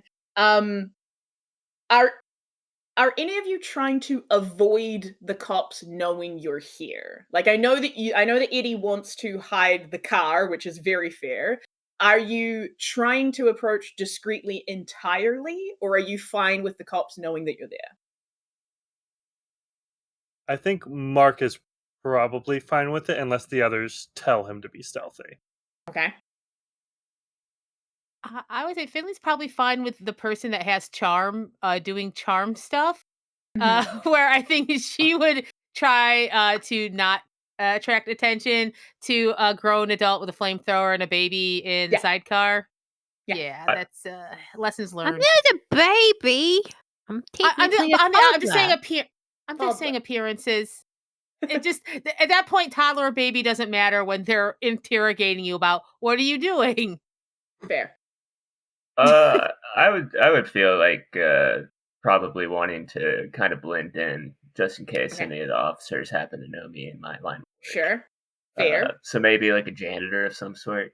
Maybe grab a mop if I can find one. Okay, great. And Esther, you're going with the standard I'm just a toddler cover? Yeah, I'm just a cute little toddler. Wonderful. No, okay. Esther's also a janitor. Baby janitor, streaming this fall. Janitor. Yeah. The newest Pixar animated toddler. short. Yeah, get it right. Amazing. In that case, I will say I will get Rosi Eddy, can you roll to act under pressure for me? Of course. To see how well you can like avoid the cops noticing you're there at all. You have a +1 from the audience, Rosi. Oh, thank you. Thank you so much. From Dixon. A 9, I'll take it. Ooh, okay, that's a mixed success. Does anybody want to help out? Because you are all together in this scene. So does anybody want to try and help help Eddy out with that, or are you happy with a mixed success? Make a mess for me. I could make a Uh, mess, that, but or I I could can. just try to make sure all the attention's on me, since I'm kind Ooh. of the one that's Oh, going in fully. Sure. okay. Great. So roll to help out. All right, and let's. Oh no! Hey! Now, I will remind you, I believe you have a reroll yeah. from the chat, and you do still have your luck points if you want to use that. I will for sure use that reroll. Wonderful. Yikes, that's a 3. Okay. We Okay, all Nate, I'll take a physically Nate. recoiled from it. We're all like, Okay. oh! Oh no! Wonderful.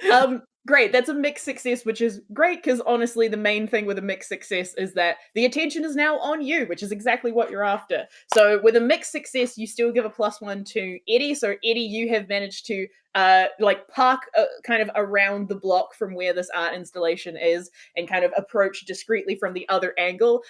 Marc, I imagine are you just like approaching with pure bravado to like try and Oh, for sure. grab the Yes. attention?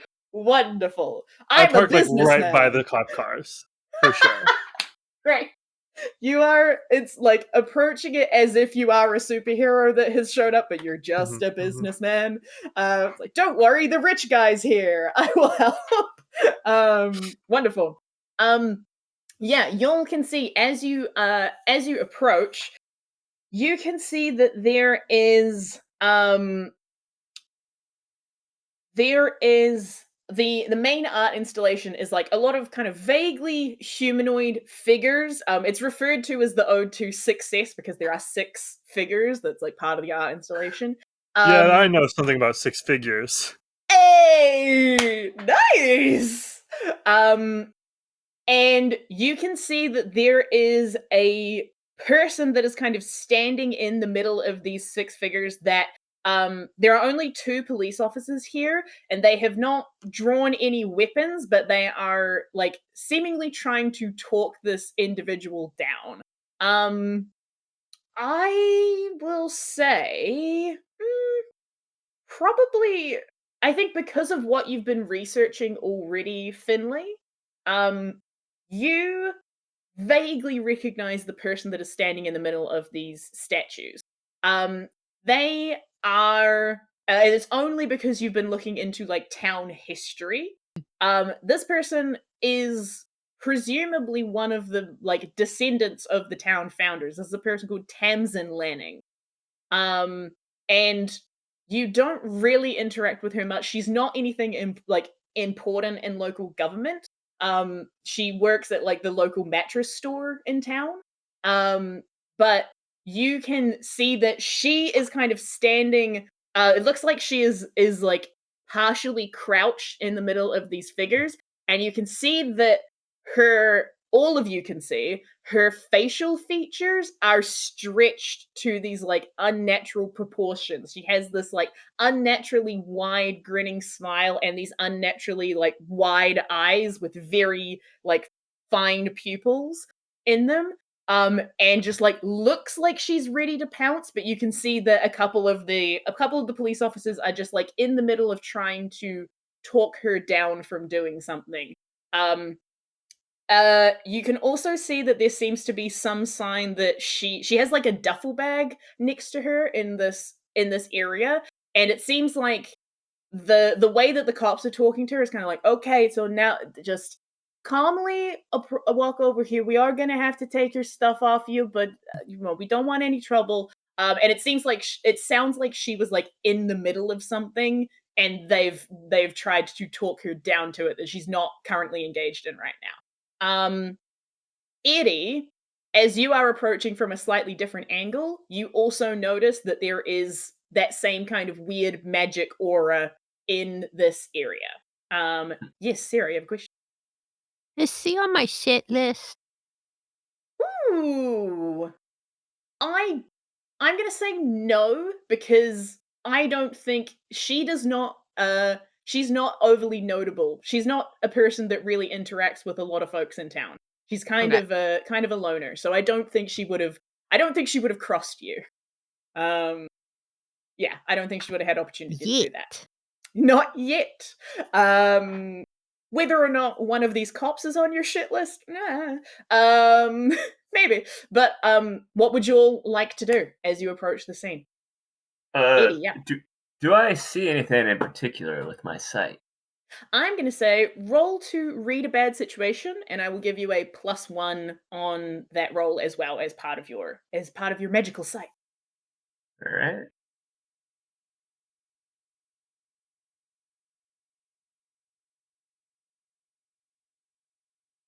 Ooh, amazing. Nice. Ooh. That's a complete success. So you can Write it like a shark romance book. Oh boy. You get a hold of 3. So you can ask any of those questions on the list. What's best way in, best way out, any dangers you haven't noticed, what's the biggest threat, what's most vulnerable to me, and what's the best way to protect the victims. Or if you have your own question that you want to ask specifically about this situation, you can also do that. Yes. Are there any dangers that we haven't noticed yet? Cool. You look at this scene and get that same kind of 1,000-yard stare of trying to take in all the information around you and assess it as quickly as possible. You can tell that this weird magical feeling that you are getting from this area, it's emanating from the like podium that one of these pieces of the art installation is sitting on. So like the dais essentially that one of these statues is up on. And with your particular vision, you can tell that the weird magical aura is kind of like seeping out of it. That's that weird sort of vibe that you'd been picking up on over the last few days. You're picking that same feeling up coming from underneath that statue. And you can see that it is sort of just like leaching out into the area around here. You think that this unusual magical effect is probably spreading. And in the way that when you have like 2 kind of puddles and you see the water sort of connect and join together into a larger body, like puddle of water, you can see that occasionally that weird magical aura is picking up on something else that is already in the air and kind of joining together. You think that this is connecting with something else that is already going on somewhere in town. As well as that, you, with your particular ability to see invisible things and also to see spectral things, you can tell that there is a haze over Tamsin in particular that makes you think that currently she is possessed by a ghost. You can't see it specifically, but like when you look at Tamsin, it's almost like there's a bit of a mirage kind of haze to her. And I think you can tell that that I think that in terms of like dangers that you haven't necessarily noticed, you can tell that that ghost's presence is a danger in that, you know, if it has been doing a whole bunch of stuff, there's a chance that it might try and lash out at other people as well, rather than like it's not just Tamsin that is doing whatever's going on here. It seems to be the thing inside her that's doing it. Gotcha. I think those are the main dangers that at the moment. Do you have any other questions? Oh, yeah. So Tamsin is a victim. So what's the best way to protect the victim? Ooh, I mean, the best way to protect the victim would be to exorcise whatever ghost is inside of her. A lot of that you would know tends to need to be like magical exorcism or potentially some sort of like practical, like salt tends to be pretty good for driving out ghosts. Iron can be pretty good sometimes. In terms of like practical stuff that you might have on you.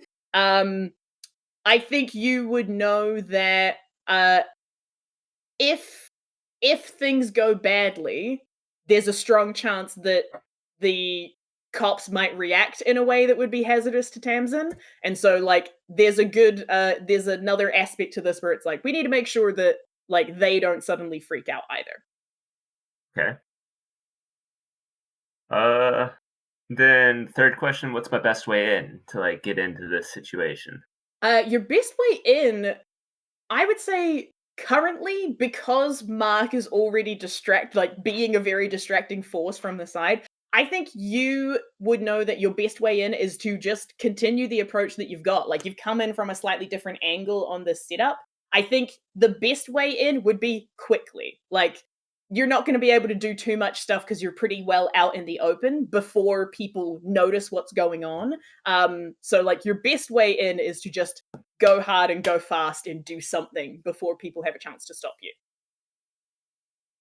And you get a +1 ongoing to all of those things while you are acting on that information. So what do you want to do now? I think Marc kind of continues his approach Mm-hmm. of being, like you said, with a lot of bravado Mm-hmm. and just sort of acting like, oh yeah, I definitely am supposed to be here. So I think he's because he knew that Eddy was coming in from around the Yes. corner or whatever. So I think he's trying to keep their attention off of Eddy. Mm-hmm. And so he just kind of walks up and he says, "All right, everyone, you can calm down. I'm here. Now, what seems to be going on?" Sorry, Mr. Cuban, you should be here. This is an active situation. What are you doing? When you've been in business as long as I have, you know that you can be wherever you want to be. Anyways, I'm here to help. I have a briefcase full of business briefings. That's why they call it a briefcase, I presume. Sorry, Mr. Cuban, you can't be here. I'm gonna say roll to manipulate someone. Okay. To see if you're able to convince these people that you should be here, in this active situation. Alrighty. That is a 12. Oh my god. It works! When you're rich, it just works, I guess. Great. So you rock up and there's What they like call a shark. one police officer that's just like, whoa, no. And then the other one that's just like, wait, let's hear him out. Like kind of grabs the shoulder of the other police officer. And you see the police officers kind of back off a little bit, but are like, do you know this individual? Kind of like pointing to Tamsin. And you can see that in terms of diffusing the situation, if these cops are distracted for long enough, Tamsin seems likely that she's just gonna run. So like if you were to continue doing what you're currently doing, she's just gonna book it out of there. Okay. I'm gonna say that you have successfully assuaged the police officer for a little bit. I'm gonna check in with Esther and Finley if you'll want to be doing anything as well in this moment. If she's gonna run, can you just shove my pram in her way and she can, like, trip over it and we could, like, pick her up and take her? So just push this pram towards the danger. Yeah, with you 'cause in it. well, I can do some Sold. magic. I No, can sold. banish You don't even- the spirit from her body. Oh, that's even better. Okay, excellent. I am ready. Finley will get ready to just push Cool. Esther and this pram right towards towards Tamsin. Yeah. Oh yes, You're just- yes. Just bracing to like get in the way when she finally makes a break for it. Cool, great. Yeah, just like aiming this child at this danger. Wonderful. Lining up the shot. Lining it up. Eddy, To try. I can see you've got a thought. What do you want to do?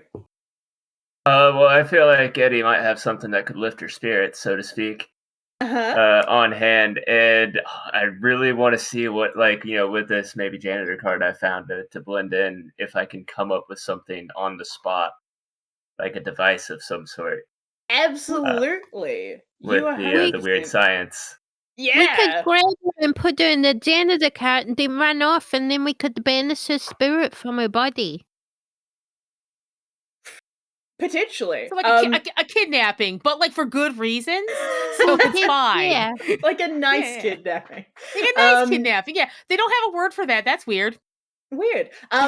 Absolutely you can do some weird science in the moment to try and come up with something to help rid this person of the spirit that possesses them. Go ahead and roll your weird science, and I'm going to say because of the distractions that Marc is upholding, you can add a +1 to this. Oh, actually you get a +2 because you also read a bad situation. So you get a +2 Oh, on this cool. weird That's roll. 7 then. Because I forgot to put the pluses I rolled before you. It's a 7 because we added 2. Looking at it going +1, +2, +2. Okay, so +2 works. +1. Okay, so with your weird creation, there are a couple of requirements that we have to determine together. With a weird science roll, there are you get to pick one requirement, and I get to pick a second one as part of it being a mixed success. So it either needs to be of a rare or weird material. It won't be very reliable. It requires huge amounts of power or fuel. It will take a long time to get it working. It won't work exactly as you intended, or you will need help from one of the hunters to finish it. Ooh, I feel like it won't work exactly as intended, which is to actually lift her spirit from her body. Okay, interesting. I mean, it could always inhabit someone else. I'm gonna say, so you have picked that it doesn't work exactly as intended. I'm gonna say that you need help to finish it, in that you are going to need somebody to, like, you've basically got together a like moonshine and salt water like solution in your janitor bucket that you're able to like hopefully dunk on this person to try and get rid of this ghost. Yeah. But you need to get in like physical proximity with Tamsin, and so it is going to require Esther and Finley's gambit of like tripping her up or restraining her in some way to be able to like fulfill on your weird science. That sound fair? Sounds good. Cool, great. Wonderful. Marc, you can see the rest of your team members preparing. What would you like to do?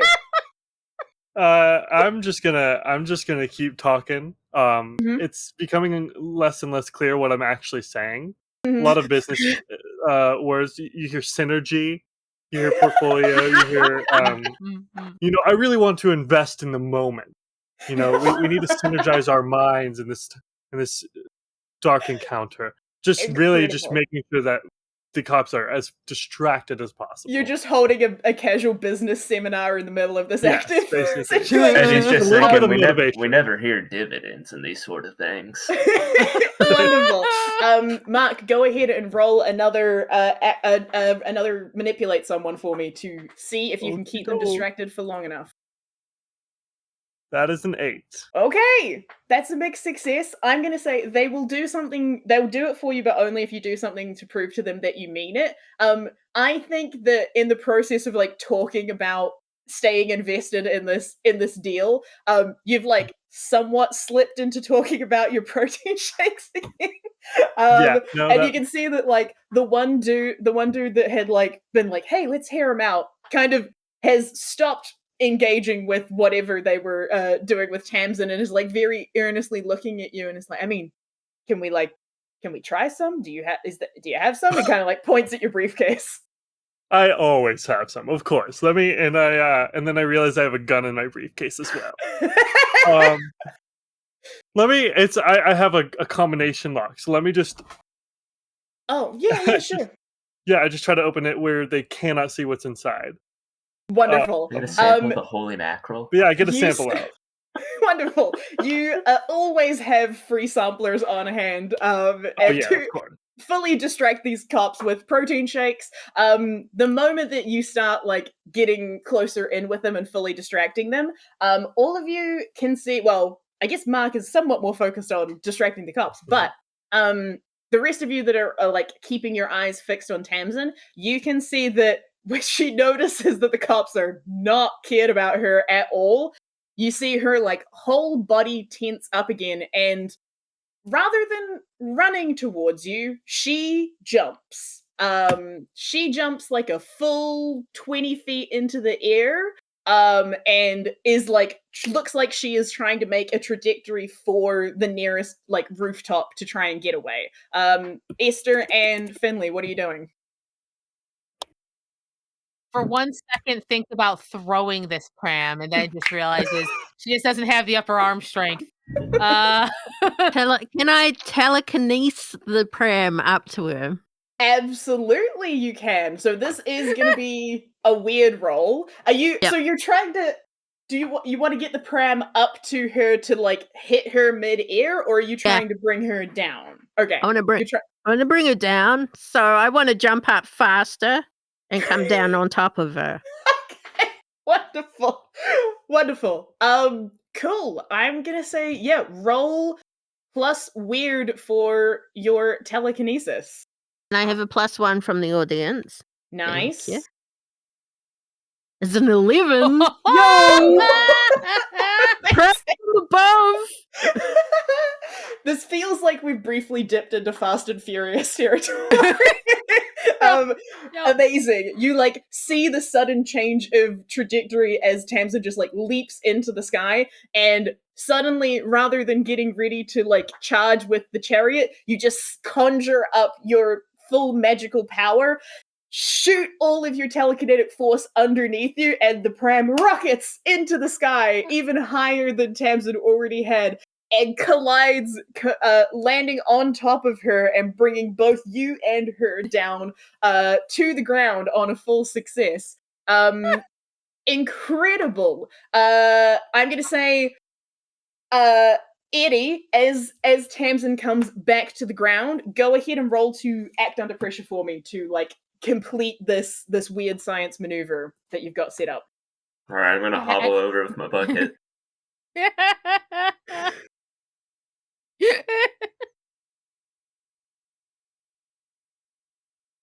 Oh! You want to reroll? Do you have any rerolls left? Remember we had 2. I do. Okay. Yeah, let's go for it. Because that was a failure. Yes. For voting, yes. Oh my god! That's another 5. 2 5s in a row. That's XP, man. That you can mark experience, or you do have luck if you would like to use it. Just bearing in mind that your luck does have some side effects. Yeah, let's go with that lucky roll. All right, cool, great. That. So with that, it's a complete success. You spend your luck point to make sure that this maneuver completes fully. Amazing. You run over again. You were kind of like getting ready to go one way, and then she leapt into the sky, and so you're like very quickly running over with the bucket in the other direction. Dump this huge tank of all the various like salt water and moonshine liquids onto this creature, or onto this person. And you see that her body kind of like shakes a bit as this the spirit inside of her is like reacting to this sudden energy. And then there is this loud like gasp or like ethereal scream of some kind as you all see, and I'm picturing like, Marc, you're seeing this over the cop's shoulder. You've just got them facing the other direction so that they're not paying attention. You see that this sudden spirit is like forcefully ejected from Tamsin's body, almost like it's on a ripcord that's just suddenly been pulled away from her.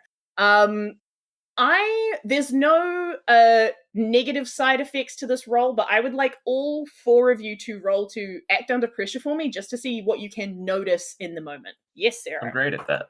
Also, someone has cheered 1,500 bits, so I think, is that a roll on the chaos table? That very well might be. I think the tip of $15 definitely is. Amazing. Codfish Joe, which hunter do you wish to curse? We have known each other since 8th grade. If you curse me, that's it. Oh, we're done. Oh, wow. Oh, We're I should done. not have invited you to watch. Do it. So are we rolling act under pressure? Is that right? Yes, everybody's rolling act under pressure. I do have a move where I can roll sharp instead of cool. Yeah. Oh, Absolutely. So Mary- you can roll yeah, plus sharp. she's read about this sort of thing before. Whatever she's Nice. experiencing. Marc will be cursed. Wow. This is Wow. great. Wow. Hell yeah. Did everybody roll a 7? I think so. Oh my god. That's wild. That's so wild. good. So everybody Oh. gets a mixed success. Incredible. Yep, I did too. Also, it looks like Rosie's also cursed too. Is that correct, Yes, Dixon? correct.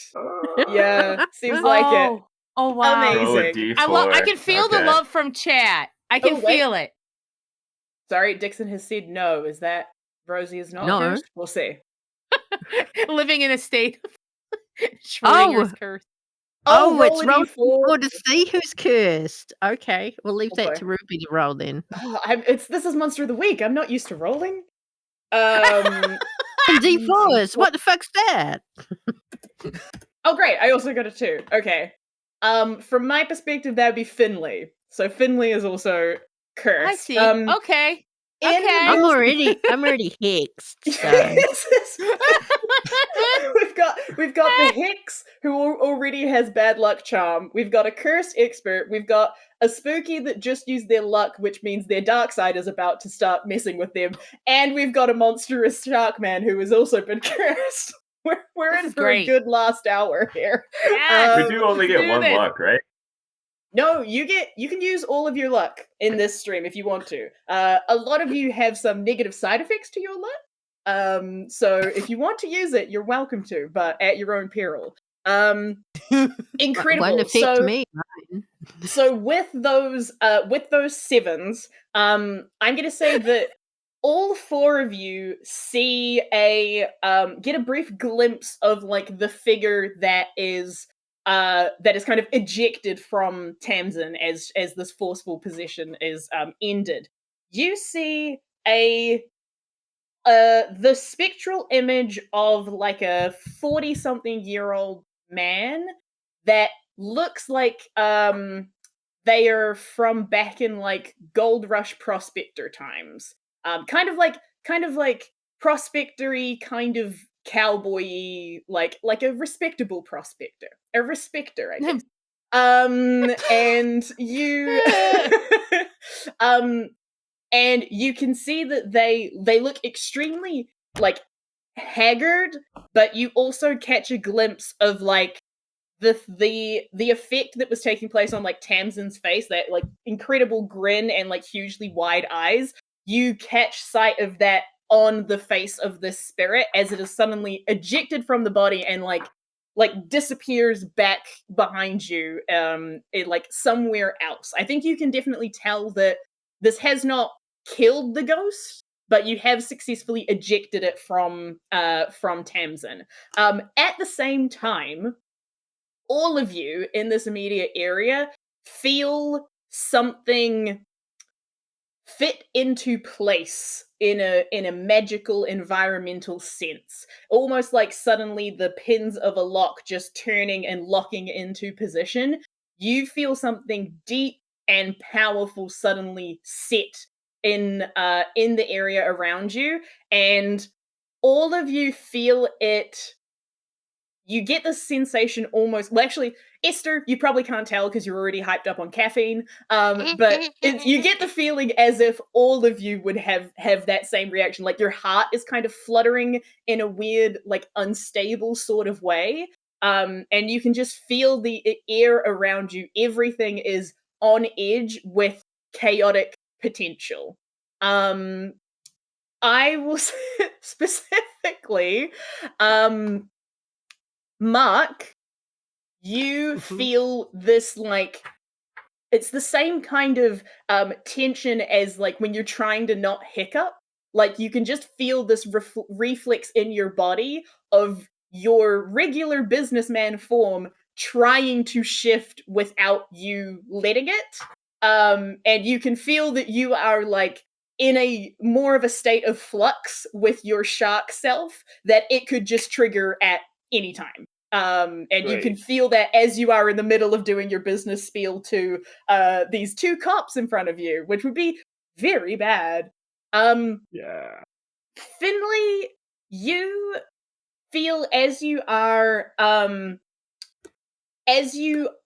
going through like your mind is assessing everything around you, you feel all of the thoughts in your head just like lose any sense of priority. Like every single thought in your head feels like it needs to be said at exactly the same time and has the exact amount of importance. It's like if you picture your thoughts kind of like the coding on like the Matrix screen, you're just seeing all of your thoughts trickle through your mind at the exact same time. And it's going to essentially what that's going to do is it's going to take you longer to act under pressure because you can't pick what is priority. Like you can't prioritize stuff in your mind anymore.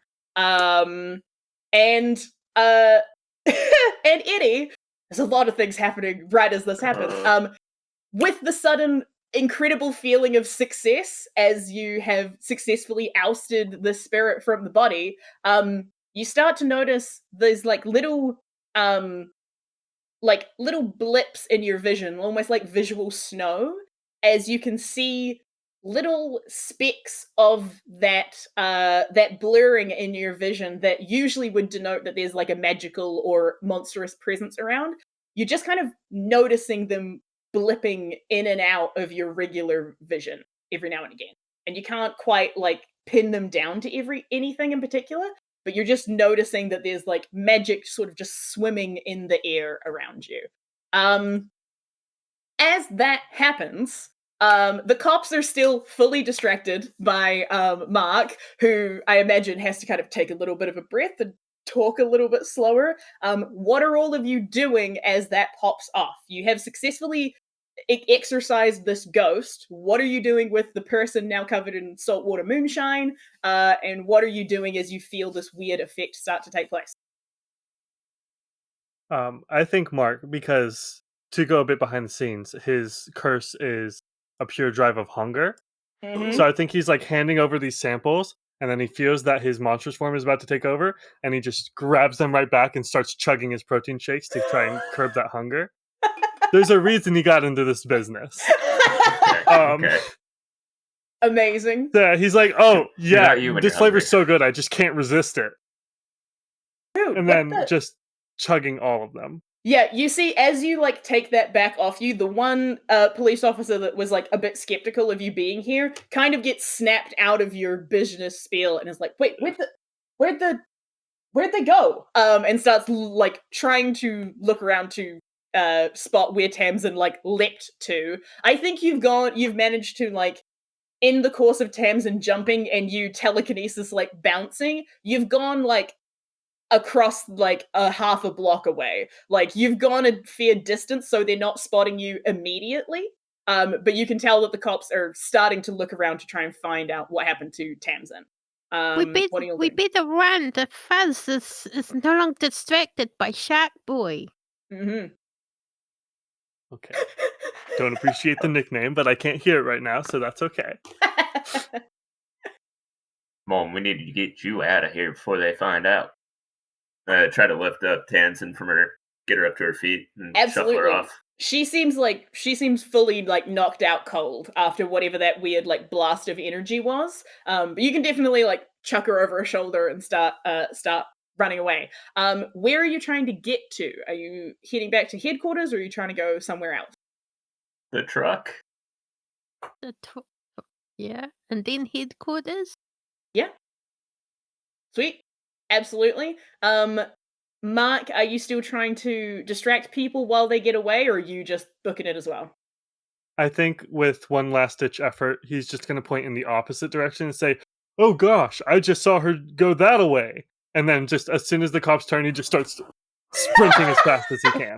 Which, mind you, is quite fast. It is quite fast. All right, I'm gonna say I will give you one more roll to manipulate someone to see if you can keep them distracted for a little bit longer. Okie dokie. Go ahead. Charming That is a businessman. 9. Okay. It is enough to get like the hey, look over there. What? reaction, and then you just start running in the other direction. You might have bought yourself a little bit of time, but you can definitely start gathering all your stuff and heading back to the truck. Amazing. And Finley, you also heading back to your car so that you can head on out? Yeah, though motorbike. she's having trouble prioritizing, so she absolutely walks off without the pram, and then she's like, okay, we got to get back, and then, okay, I do need to update the library, so that's cool. Okay, we should Finley! pick up, oh no, somebody else picked that up. Like, Finley! okay, just one second. Okay, but like, Finley! I'm pretty important, No! so I got to do You stuff on my forgot list. me! I- Bring me! Okay, wait, just okay, one second. This is too much. Okay, everybody's too much. Remember This the is too much. wheel, Finley. Remember the wheel. I'm gonna fix that wheel when that's on the list too. Okay, and she's like, fine. And she just like, I think she just kind of like pushes Esther in, and like, you know, you close the top of the pram. Okay, fine, all right. And she's like back dragging it. Okay, I got so much to do. Okay, I just gotta put backwards. Okay, right. And am I taking the truck this time? No, I actually brought my own vehicle, so it takes a second. Oh no, you've turned into Dennis. Oh no. The motorbike! Okay, so we're going to Starbucks, right? No! Starts it up. Headquarters! Okay, headquarters. Okay, I just having a little trouble focusing. That's all. Incredible. Run away! No McDonald's. We have food at home. Wonderful. There is wheel spin transition, and you'll head back to headquarters. What is there a particular place that you're putting Tamsin, bringing them with you? You have something like that for your headquarters, or are you just like sitting her down on a couch? Somewhere nondescript so that she can't identify the place later. She'll have to leave with a blindfold on. That kind of deal. Take her phone off her so she can't like go, where the fuck am I? Yeah, Sure. just got her in the back with the the crates of jars and got the cover over. Mm-hmm.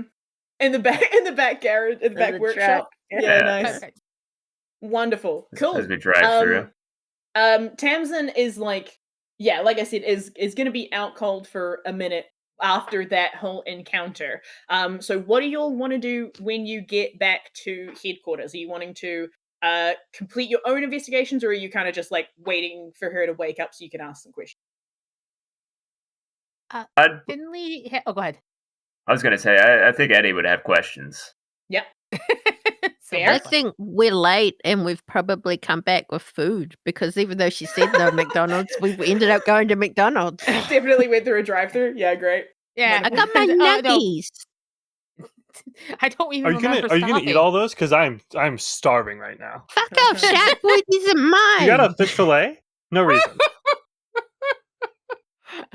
And then I'll pull out the fish from the fish fillet and just start ripping it up in my tiny little hands while staring at him. Brutal. You're lucky my pure drive isn't anger.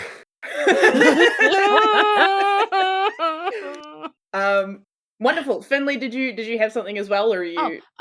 Yeah, she does also. Besides the lore library, she also has a mystical library. This is a separate room that she is very also. Please do not take books out of here because some of them bite. Yeah, and absolutely. if you use your library's occult tomes and grimoires to prepare yourself, you take a +1 forward to use magic. So I think sensing how things have gone and not having like a lot of magic herself, I think she's just like I should know what I'm dealing with here and just have a general like magic defense plan. Nice. Yeah, cool. I know magic. Esther, I told you can't wander into here. This is the mystical library. There are traps. And I'm like eating nuggets. But no magic. No, they're on the floor. Okay, I'm just trying to focus, and I'm having a lot of trouble. And anyway, did we stop at McDonald's? Were we supposed to go to McDonald's? Okay, anyway. Okay, no, you got to get out of here, though. You got to get out of here. I was going to pick a book up. I was studying something. What was I studying? Sweet. I got to get my flamethrower. It's magic. Amazing. I'm going to say that you can absolutely do that. Take some time to kind of read up on weird mystical things, especially to do with like spirits and ghosts and all that kind of thing. Eddy, are you waiting for the whole team to be there before you do your questioning, or are you just jumping into it solo? Well, I guess I would have. So we're at the headquarters. Yeah. Where the radio station is, right? Yes, correct. And I would suppose that I'm probably just going to find out whenever she wakes up. I'll probably start asking questions. Oh, yeah, great, awesome. So if that is when everybody shows up with chicken nuggets or before that, yeah. it's up to you. I'm gonna say that there is a decent, there's enough time for you to have an afternoon lunch break. There's like an hour or so of like getting back and having some snacks before Tamsin seems to be waking up. When she does, she seems very concerned. Like suddenly appearing in a backwoods shack is not something that she was expecting. But she kind of like stirs a little bit and probably looks.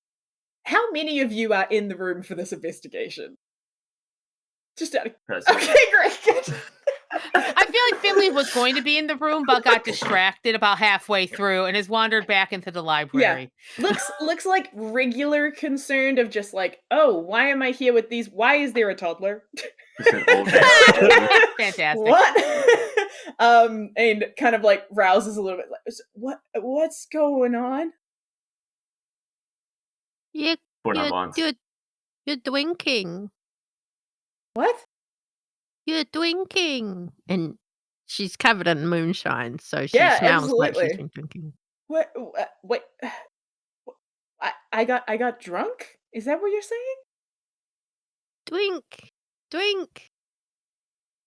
She just looks at the other three people rather than asking the toddler for answers. Looks very confused. Well, you took a little bath down there at the Six Figures. Right. That art installation they got.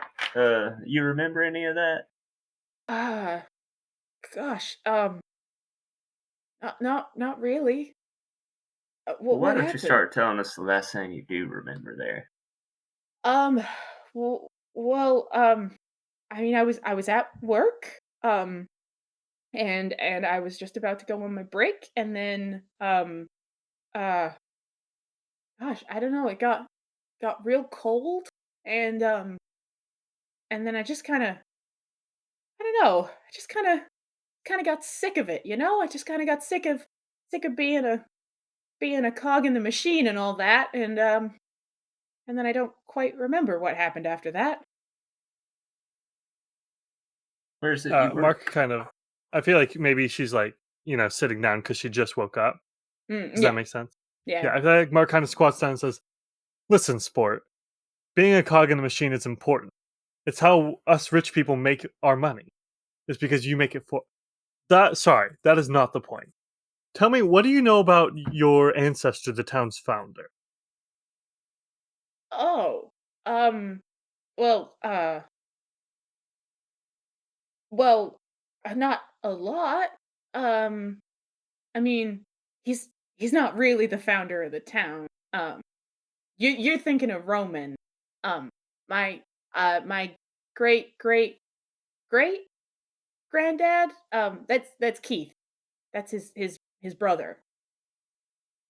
Um, he's not really a founder of the town. They used to travel around together a lot, but uh, why do you ask? Well, I feel like I've sort of us businessmen. We have these instincts, we can sort of sense the blood in the we can sense the shock, and we can sense certain things. It's almost like a sixth sense or a seventh if you were a shark. Or uh, sorry, I'm finding it hard to think straight. Uh, Point is, I just feel like maybe a certain like sort of prospector type guy might have something to do with this, and I'm just wondering if maybe you knew anything about. There's no magic in town. Let me get that straight. There's no such thing as magic. Magic I doesn't. wouldn't say Magic that, boy. doesn't. But maybe there was like a weird like radioactive element in the time capsule that In the affected. Is the that time? less concerning than magic? Sorry. You're saying my dead ancestor is doing something in town to do with the time capsule? You're saying that. I didn't say anything of the sort. But now that you mention it, Okay. Roll to manipulate someone. I feel like I'm doing a lot of that tonight. Yeah. That's what happens when you're doing the talking. Okay. that's a mixed success. Do any of you want to try and help out with this particular move? Because it's currently a mixed success, but you can try to help out. Yeah? Esther? Yeah, I'll roll to see how well it goes before I. Narrate. Yeah, Yeah, fair. I got a 9. I go, you want a chicken nugget? Aw, that's very sweet. That gets the manipulate someone to a 9, which is not a complete success yet. So does anybody else want to help out to try and get it to a full success? We got this team. Teamwork. Yeah, I suppose I could. Okay. If you don't think you have a way to help out, that's totally fine. Don't necessarily think I do, so I don't know if I can help out here. Cool. What about 2 chicken nuggets? That gives me a +2 for sure, right? There's some shredded fish fillet you got. I will say prefer. with this with this maneuver, I think Tamsin is still off put by a 3-year-old being involved in this conversation. But Fair. is also like could use something to eat to just like ground herself. And so we'll kind of reach out and take whatever chicken nugget you might be offering, but at the same time is also like, so what are all of you doing you're a businessman and you're a radio host and you're a kid and I don't know if I even know you. It kind of points at Eddy. What are you all doing? Why are you asking this stuff? I've This got is this. Okay. Our cover's blown. Listen, we're the line between the bad and the good in this town. There are supernatural, there is magic, and you got walloped hard by it. You can thank us later. Also, I'm having trouble focusing, so I don't know if this is a good idea what I'm doing right now, but here's the thing. I'm doing it, and we can't go back, so you should probably be on our side, because I don't know what she, points at Esther, is going to do if this doesn't work, okay? You need to help us, because we're trying to help you in the town, okay? I was just going to say this is all a dream, and then you go tell her the fucking truth. What the fuck? I'm having trouble thinking. I'm going to be real honest here. Did we stop at that McDonald's? Anyway, listen. Yeah, I got the toy too. See? It's all coming back to me. I'm fine. I just probably needed some caffeine or something. Hi. Have I introduced myself? Hello, I'm Finley. So, anyway. Hi. Go ahead and roll to manipulate someone as well. We need a confusicate roll, I think. I know. A 9. Okay, all right. Do you want to So help is out? the because I might be able to help out. Is the goal of this just to convince her that she needs to trust us because the supernatural exists and we're here to help? Yes. Yeah. I have a way that I'm pretty sure will help convince her. Oh my god, yes. Oh yeah? Yes. Let's do it. And look, it's hard to resist anyway. So I think Marc just kind of runs his hands down his face and says, "All right, we're doing this." And then he just turns into a 7-foot-tall hulking shark person. Oh, also that. Does that help? I don't know. I forgot that was an option. Did I say I was having trouble thinking? I'm gonna say... He's naked! He's ripped his pants again! The fuck? Excuse you, it is a very stretchy suit. Yes, Custom perfectly order. designed. Shark in the business suit is the best image. I want to point out that in the romance novels, it's better if the pants rip off completely. Oh god. Okay. Why do you know about those? Marc, go ahead, roll to help out with weird. Because there's a fine line here between this helping and this absolutely terrifying. Yeah, no. Okay, that's a 12. There we go. All right, amazing. Oh. Wonderful. There is like there is a moment of like stunned silence, and then honestly, I think she probably throws up a little bit because it's just shock. Yeah, sure. And then there is a moment of just like, okay, okay, yeah, yeah. I mean, yes. I guess, sure. Yes, my Keith was involved with the time capsule. Yes, and she kind of like fishes around in a pocket, and Pun intended. and pulls out what looks to be a very, very crumpled, like old photograph. And you can see that there is a image of two men standing in a pretty empty plot of land, with a like in front of a hole in the ground. One of them is seems like a little bit older than the other, and both of them have that kind of like three-piece suit kind of cowboy look to them. And the younger of the two of them absolutely matches the spirit that you saw get ejected from this person. They both of them have a very like straight face, like, you know, back in the day when you had to pose for photographs for like ages. So it's very, very like hard to read any emotion on them. But you definitely recognize that guy.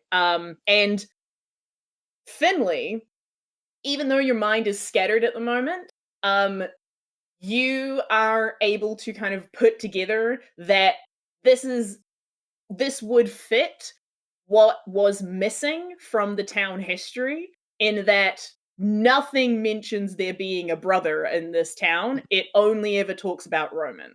And so like if people were avoiding talking about something in regards to when the town first got founded, this would absolutely fit that bill. That they've kind of wiped Keith out of the history books, to whatever extent. It's like, yeah, this is him. I got this out of the capsule. The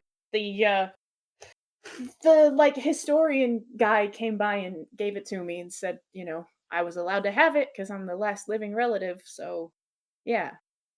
Finley kind of snatches it and like with this manic energy. Aha! Excellent. Okay, I know exactly what this is. Right? You know what happens when you're named Roman? Everyone's like, oh, you're amazing and awesome and you found a town. You know what happens when you're named Keith? Nothing, because everyone forgets you because you're named Keith. Okay. Keith! Right, Keith! I think This isn't, you obviously you all understand what I'm saying here, right? Face in face in face in face. Wait a minute, I recognize that face. Point into Keith. Yeah. Miss, I believe you and your grandfather were closer than you think. In what way? I think we should Well- probably stop there because the phrasing's gonna get really weird. Don't take this the wrong way, Miss, but I believe he's been inside you before. No, God. I said we should stop there. No, this is fine. It's nothing weird. It's just like a generational like possession from hundreds of years ago. Like what happens every day. So don't even worry. Okay. So Tamsin, it's fine. It's nothing weird like Eddy's trying to say. It's just like regular like possession and revenge. You read about it every day. Okay. Yeah. Sure. You can trust me. I know my spirits. Right. Actually, your For brand. context, he makes moonshine. Since we're all sharing each other's secrets. Oh. So the joke is cute. Spirit. Says the shock. Wonderful. Okay, so you think that he's been what's why is there a ghost of my great grandfather here? Maybe Have it's a really theory. pissed I think off it's more of a because spirit. they killed Keith. Yeah, that's my theory. My theory is like you always feel like you're second best, and the name Keith is not helping. But I also think it's just he thinks he's second best. He was erased from history, right? And we none of like this. We've all been feeling a little off. Like, have you all been feeling a little off? Like, I know I was thinking, like, why am I spending all my time doing a podcast in this podunk town, which is not even small enough to really be podunk, which is worse because if this was a small town, it would make sense. But this is like a medium small town, and yet my numbers are like in the crapper. And now I'm thinking, like, I was thinking about like maybe jumping and beating someone up for like a 1 second. So I'm thinking that's connected. His name is Keith. So I, the shark person, am the only one who didn't want to beat people up. I mean, it makes sense that I would feel a greater sense of self-worth because I have a lot of money. And that goes a long way. I I I'm thought it very was your successful. daddy's Let me No, just you state never money. that. mentioned that. Okay, well, I'll just say it here then. I have a lot of money. Like, have you seen my car? Oh god, my car. I thought it What were was we your talking about? daddy's money. Well, look. Protein shakes are the real estate of the body. Okay, what I you're think being rude. what's about to happen here is we're about to make Marc into another ghost. Like when we do like another like thing, what's gonna happen is he's gonna feel real upset because it's his dad's money, and all of a sudden we're gonna have a shark ghost in people's body, and we can't deal with it because we're not gonna be around in a couple hundred years. We need to deal with this family issue first, and then we can make it somebody else's problem later. Marc, you're gonna be somebody else's problem, so don't even worry about it. Okay. Oh, Ghost Shark. That would be really good in one of those steamy romance books. I haven't even thought of that before. God. I gotta write a note. Okay. Can you even guess what? write? Okay, Yeah, you know I can what? I'm type gonna on the keyboard. Okay, we have to focus. It's weird coming from me right now, but I think I'm gonna try to focus. Okay.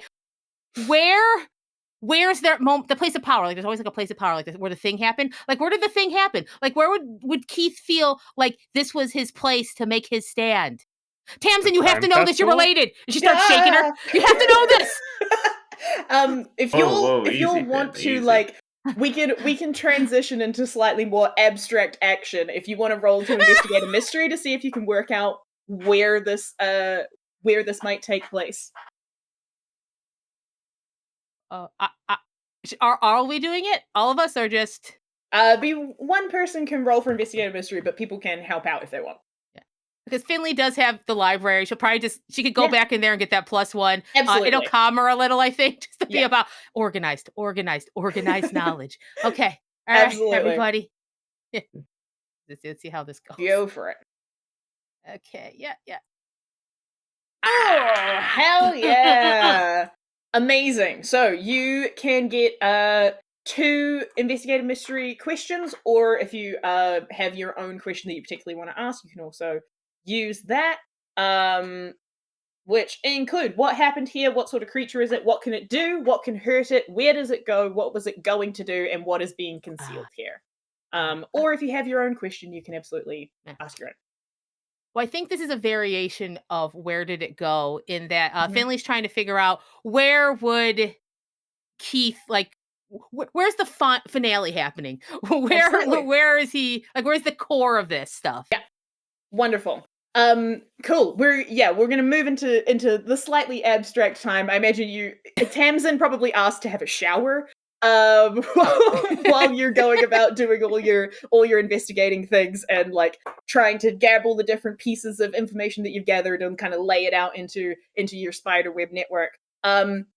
You notice as you start kind of laying out, assuming that all of these different incidents have been perpetrated by the same sort of spectral entity kind of influencing things, you start laying stuff out. And you notice that all of the areas in town in which one of these incidents have taken place have a numerical association to them.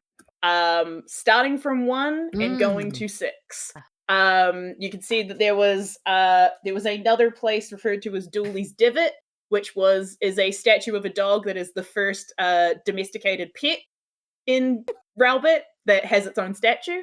There's the 2-step. There was Sinclair Group Claim, which is a lithium mine, which is the 3rd element on the periodic table. There is Quarter Grove. That's Finley saying that.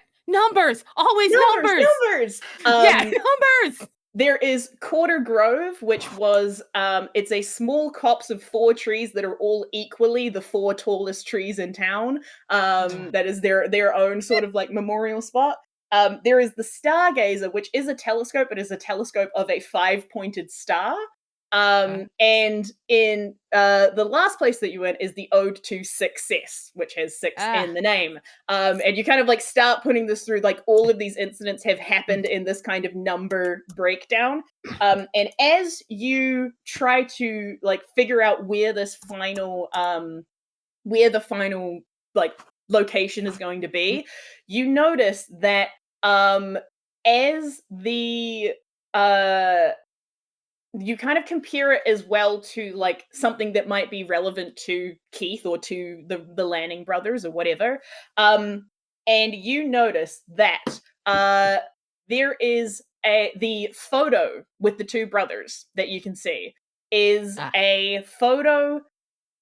The topographical imagery in like that you can see in the background of the photo would actually make sense for it to be in the city square, like in town square is where this like founding photo was taken. It's where the time capsule got buried, and the last location that fits your bill would itself be Rowbit Theatre. Rowbit Theatre has its own historical memorial fact of note, is that it is the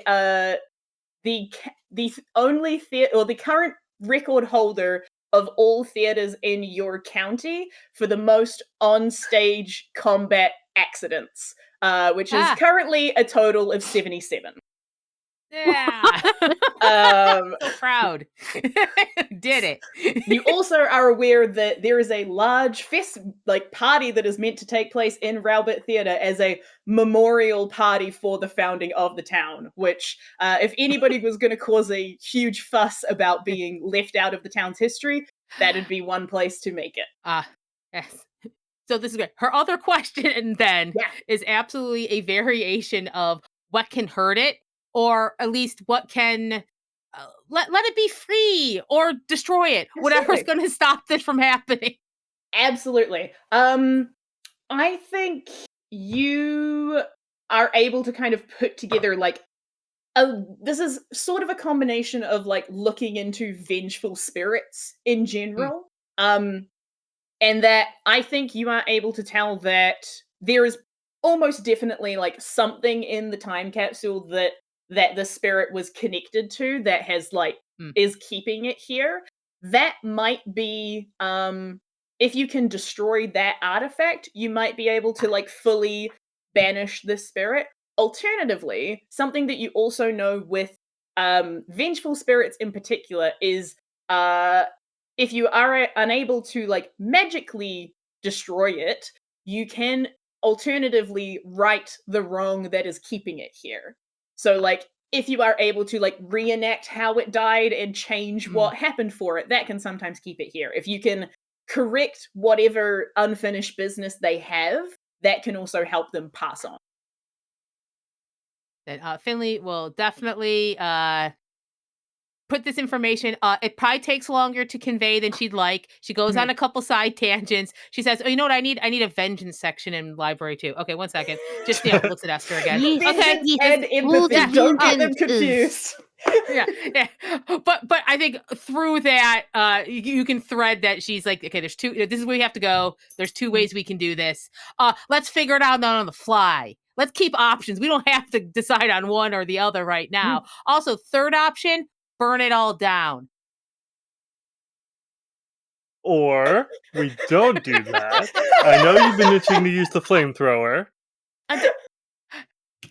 I mean, I can't lie. I absolutely am. I gotta be honest, Marc. At this point in the night, I'm ready. I think we should burn everything down. I don't know if I'm making the best decisions right now, but like I keep going, flames, flames, flames.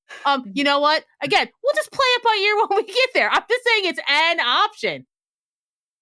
Did we get a duffel bag? You did not. That is still back at the crime scene.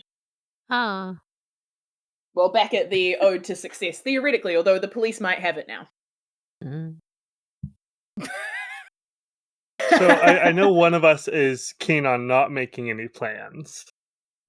Yes. But I have an idea that would mutually benefit the spirit and one of us, and I won't name who. But if this Keith, and this is still a shark talking, by the way. Yes. A shark in a business suit talking. Business shark, yes. Again, no relation to Mark Cuban with a K and then a C. No relation. No. Anyways, if this Keith is wanting recognition, then maybe we put out a special flavor of protein shake. And this is just I'm working with what I know. Dedicated to Keith. And we name it like the town's tuna or something. Because I've been working with R&D. I've been working on a new flavor. It's going to be the biggest thing. He Because gets what has smacked protein? in the Fish. you get smacked in the face by a telekinetic nuggie. Okay. So I notice. I know you're not really 2 years old, but you really are terrible. So I see where that phrase comes from. Just wait until I turn 3. Oh joy, I cannot wait. Hmm. So what do you think of my plan? No. Recognition via tuna protein shake. Let's go to the theater and just like feel it out. Okay, okay, we're going to the theater then. Let's feel it out. It's either going to be flames or I guess a shake. So let's do this. Flames Finley are gets all set up safe. again with all her stuff. Incredible. Well, you can maybe name it something like Keith's Reef. Eddy, I can't believe that you. Okay, no, we don't have time for this. Okay, come on, focus. I think the only way the shake thing would work is if it was actually Keith flavored. Okay, I'm going to. Okay. You know what? I'm going to go to the theater myself. You all can catch up later. I can't do this anymore. Let's go. Alrighty. So And we Finley go to is the making theater. their Simpson, executive stay decision to here head or out. come? Is anybody wanting to grab anything on their way out to before they head to the theater? You do know that because it has taken some time for you to collect your thoughts and complete all this research, the party will have started by the time you get back to town. So is there anything Shit, you I still particularly gotta want to make that grab? delivery. Are we taking Tamsin with us or not? Do you want to? She's not asking to come with you. Well, you but if you can't want to stay You take can it, just here. drop her off halfway there. Like she's fine. We'll just drop her off on the side of the put road. her on the stage and have her and say who she is and announce that this dude existed. That is a good Yeah, idea. she does If have we that have a direct picture. descendant, that could help. And there's a photo. Yeah, the photo might be the best. I mean, you can absolutely take the photo. I'm not the best public speaker, but if it helps, I guess I could show up. I don't usually do parties. Oh, good. Then when you try to tell people that I'm a shark person, no one will believe you. How do you feel about riding in a Anyways. sidecar and holding a toddler? Let's go. Are you going to turn back into a person or are you just going to be Oh yeah. I was so hoping no one would ask. No, for sure, it turns back to normal. This I is think he where I would slices out make the him door, roll and then was to like, "Oh, turn wait." back. No, you can turn back, absolutely. We'll just see how long it lasts. Oh boy. Amazing. Alrighty. Wonderful. You start heading out back towards Rowbit Theatre, back in time for the memorial party. How are you all wanting to approach the theatre? Are you just bursting through the front doors? Are you trying to sneak in? Do any of you have an invite? I would be going to like where the backstage is, where things can be loaded in, loaded out. Cool. Yeah. Absolutely. To Like the drop off service some entrance. Yeah. For sure. Product. I feel like I've got to Oh. have an invite, right? Yeah, Marc would have I'm- an invite, for sure. I mean, doesn't all the adults have invites? Because that's part of our team playbook thing. We go to these This is balls very and true. stuff. You do have a lot of obligations to attend fancy things. I will say, yeah, definitely.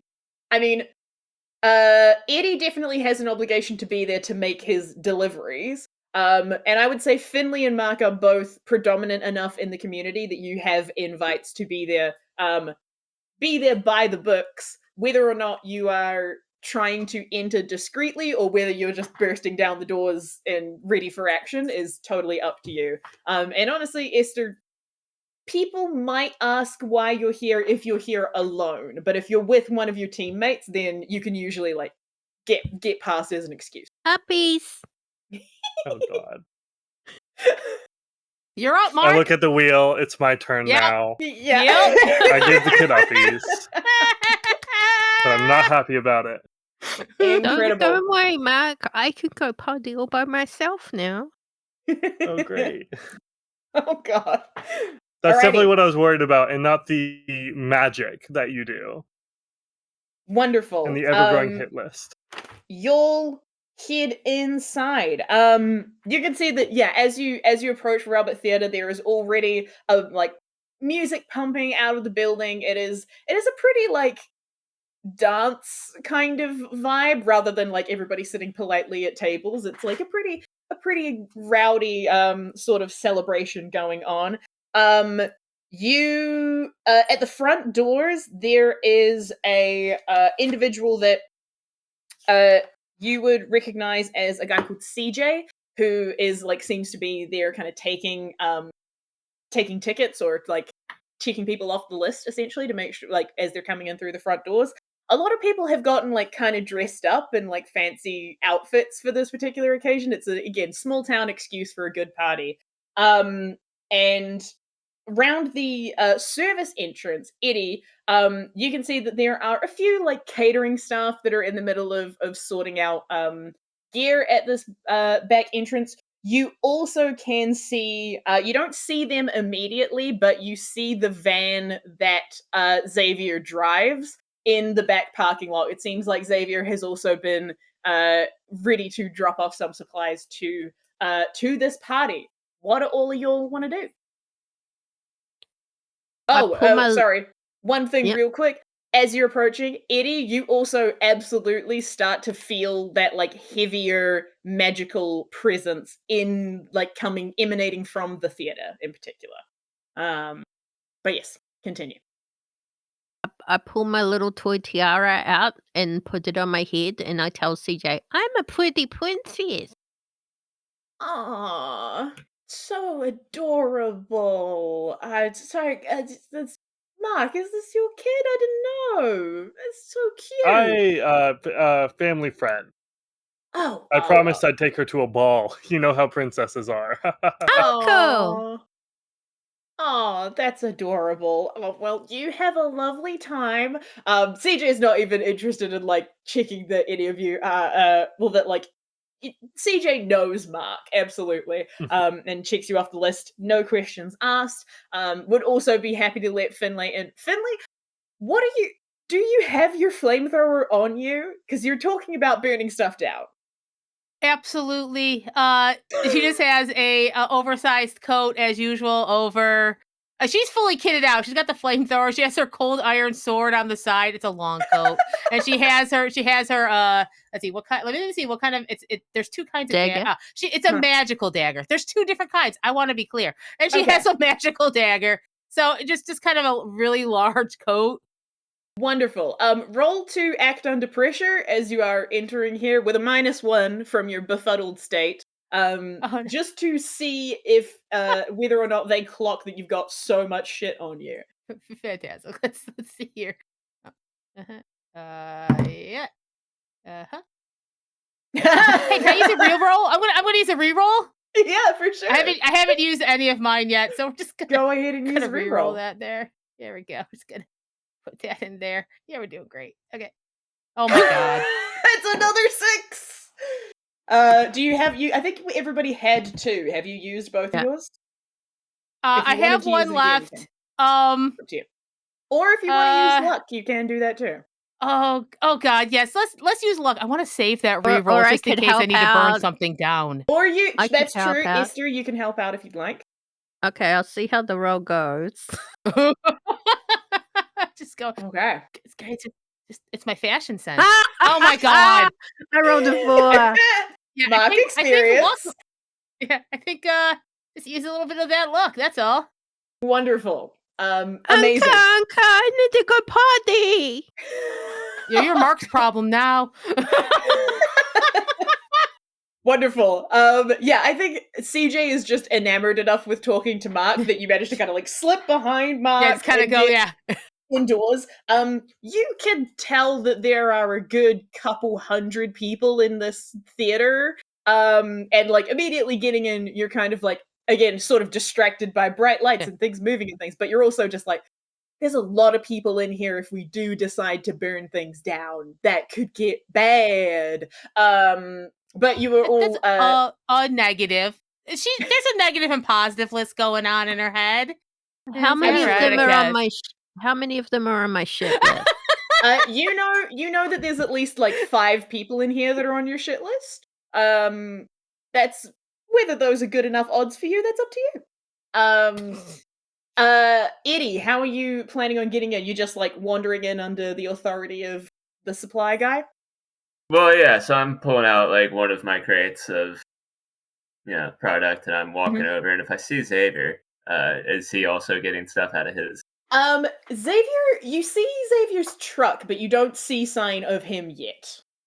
You just know that he's like also here, but you haven't seen. He doesn't seem to be like carrying things in at the moment. You can't catch sight of him.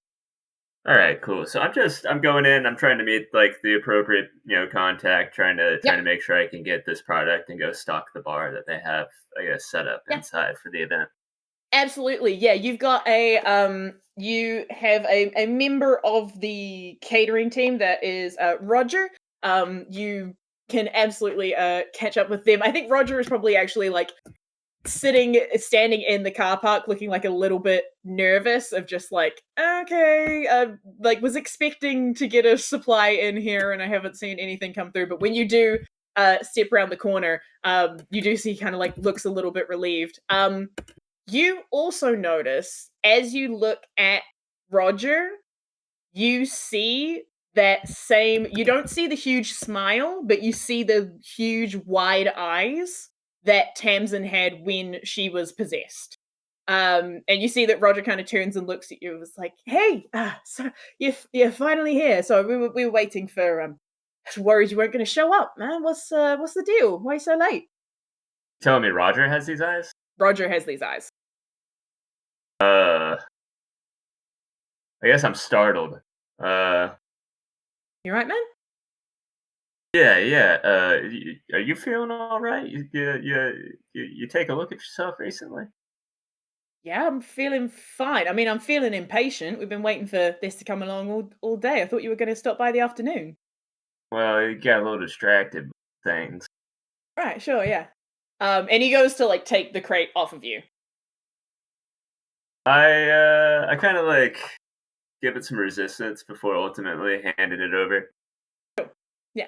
Okay, man. Well, are you sticking around for the rest of the party? I wasn't planning on it, but by the looks of things, I think I ought to. Okay, sure. And he kind of turns around to like take it in, like just shove it inside the doorway of the catering exit. And then turns around back to you, and his eyes are fine. You're right, man. You're looking a little bit uneasy. Yeah. I'm just gonna go get the next crate. Yeah, sure. All right. Cool. You start like unloading all your gear. For the other three of you, are you wanting to do anything in particular as you get inside? There is a pretty big crowd of people. And you can see that there is like a large stage at one end that has a kind of podium for speaking, and it seems like there is like the casing of the time capsule that is like on a small table next to the podium. It looks like it's a setup for someone to like talk at some point, like have a speech at some point during the party. What would you all like to do? No, I think Marc was actually just going to look for that to see if there's a place where one could kind of gather the attention of the whole crowd. Just in There case we go absolutely with is. the first plan. Yeah, there absolutely is. Nice. Sweet. Do you want to look out for anything else in the room? Or any of you trying to keep an eye out for anything? Or are you just like waiting to see if something pops off? I think we need to look in the time capsule. Yeah, that's not a bad idea. I'm going to pretend I had that idea. I think we should look in the time capsule, kid. Oh my god. I'll grab his nipple through the shirt and gripple. Oh, God. Brutal. Yeah, I'm just... Actually, yeah, roll to act under pressure. With a minus one. Thanks so much for that. You're welcome. Pressure with -1. Mm-hmm. Yeah, that's a 3. Oh, buddy. Amazing. Oh, you're I'm gonna shock out. Yeah, fully. I'm gonna say this is not this is a situation in which you could use luck if you want to. But as you feel this like sudden intense pain in your body, and your body like shifting in a way that it usually shouldn't, you feel this like sudden urge to shark out in the middle of all these regular townsfolk. What do you do? See, the problem is that if I use luck, it'll just give my monster side power anyways. It will. So it's kind of a catch-22. You'll be a good distraction. I gotta use luck. Alrighty, cool. You I can't. burn some of the power of being a protagonist to hold on to your current state of being, and like you feel that energy like riling up inside you, and you manage to like just suppress it enough. As you do, you also like as you're feeling that kind of like fury and that little bit of that shark side of you kind of take hold again, that hunger deep inside of you, you feel a little bit of that same weird presence that you noted like way back at the start of this mystery, that kind of like briefly tickled your consciousness as you were pulling up to the headquarters. You feel that slight pressure of like feeling like you could do more than what you're doing right now, and feeling like maybe in fact you deserve to do a little bit more than that. And I'm gonna need you to roll to act under pressure for me. Again. Okey-dokey. Again. I'm sadly fearing for my life. Oh, I wonder whose fault this is. Totally yours. That's another 4. That's a 4. That's a fucking 4. Hell yeah. And you just feel so like it's not even necessary anger, it's just you feel an even more intense feeling of superiority, that like these people that you work with, they're nothing, they're shit. You are the one that is doing all the hard work. You talk them out of getting arrested more often than they've like even would know, and you just feel this like, God, you could do so much more than them. You could be so much better than them. And I think in this moment, Esther and Finley, after that, you see like Marc kind of try to contain himself a little bit as this frustration takes hold, and then he just walks away from you. He just walks like into the crowd, into the rest of the theater, away from both of you. But I think I was actually holding the kid, and then I just kind of plop her down and walk. Drop. I bounce. I mean, Marc, we've all felt that way, but what the fuck? Back to Eddy. You're like finishing up putting all your moonshine into the catering area. What do you want to do? Well, I was thinking that I would be before bringing it back in, I would be putting a little bit of salt into all of the jars in preparation. And on my way back in, I kind of want to tune in to these visions I'm having. Absolutely. Go ahead and roll to tune in to see what you can pick up about this monster's next move.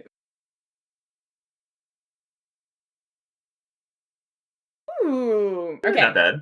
It's a mixed success. So with a mixed success, you get a hold of 1. You can ask one of the following questions. Where is the creature right now? What is it planning to do right now? Who is it going to attack next? What does it regard as the biggest threat? Or how can I attract its attention? Who is it going to attack next? Okay. You take a moment to like tune into your senses, and you feel yourself again kind of zone out a little bit.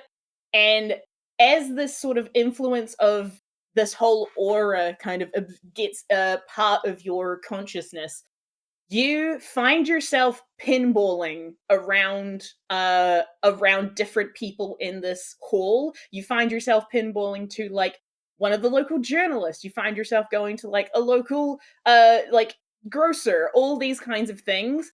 And eventually you come to the understanding that there is no 7th victim, so to speak. The person that is going to be attacked 7th is the whole town. there is some magical effect that is going to be set off at this party that is planning to wipe the town off the map.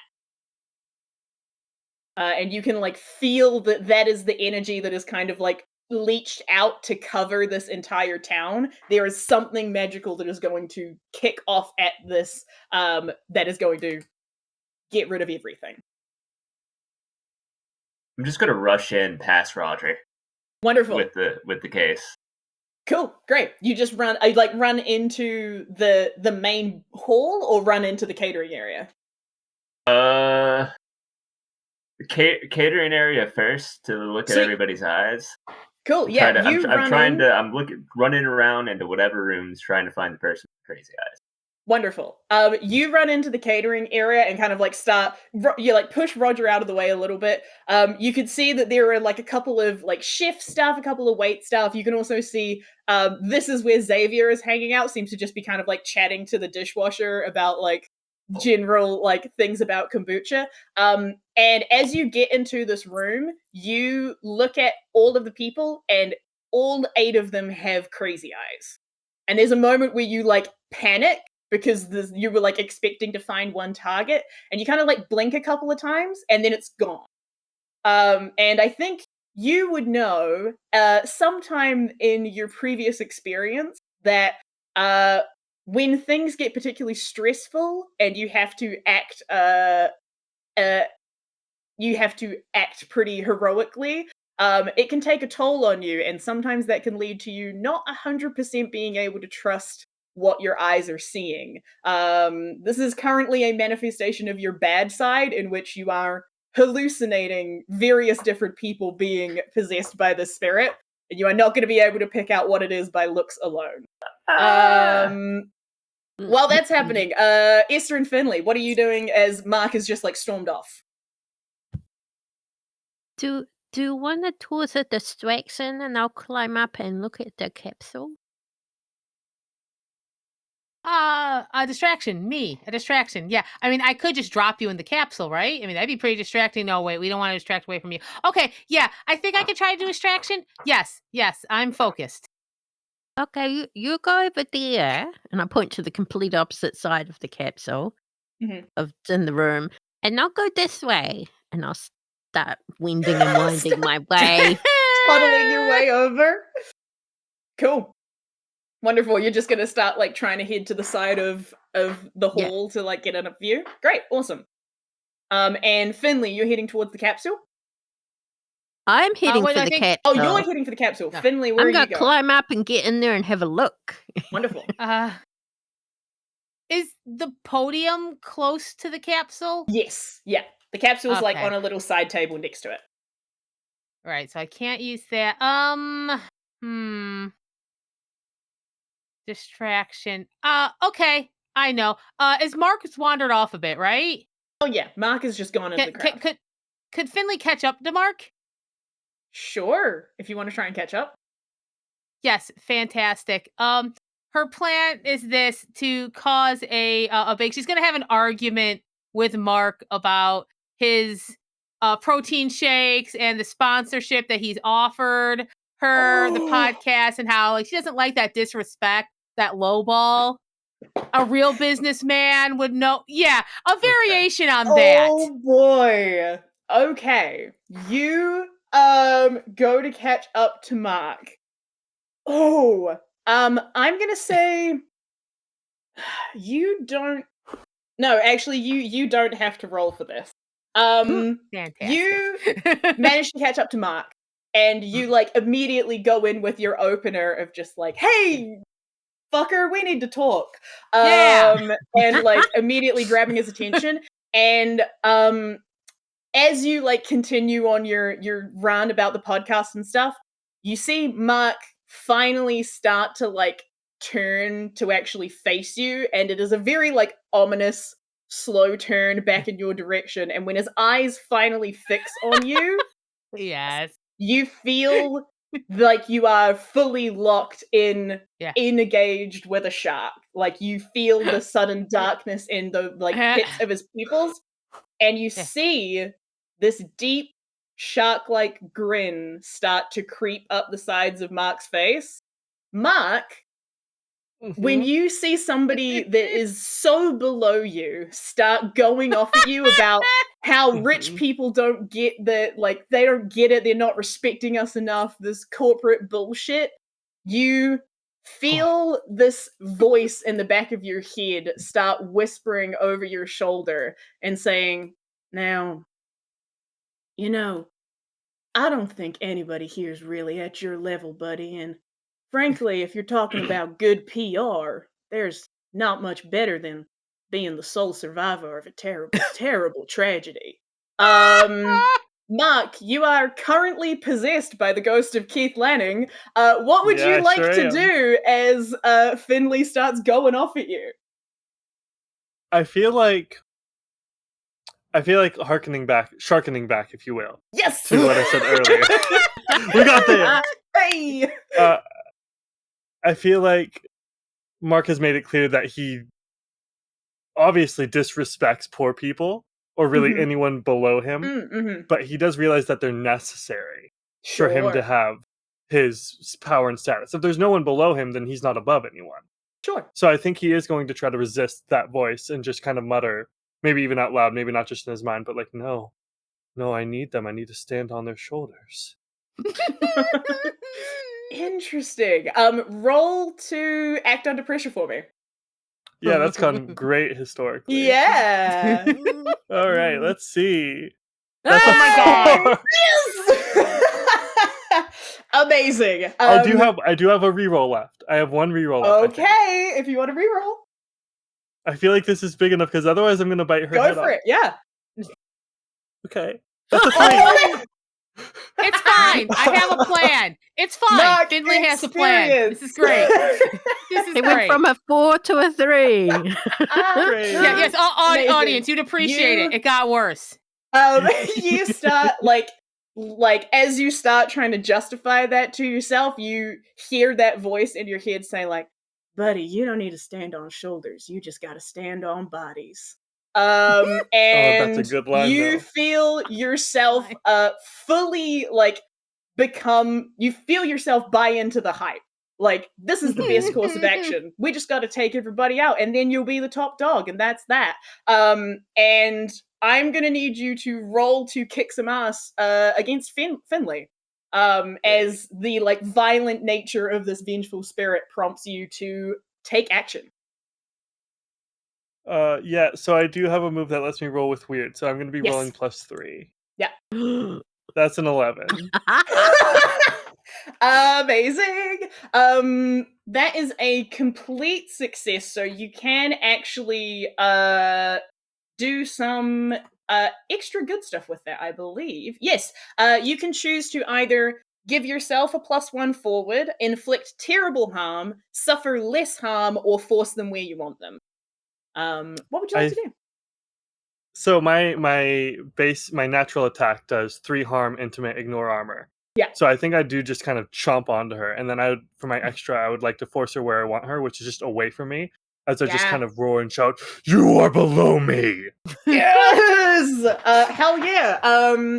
Finley, you take 3 points of harm, ignoring armor, as you see Marc just like launch back at you. You were not expecting quite this level of ferocity from this fight, but you sure as hell kicked the shark, so to speak.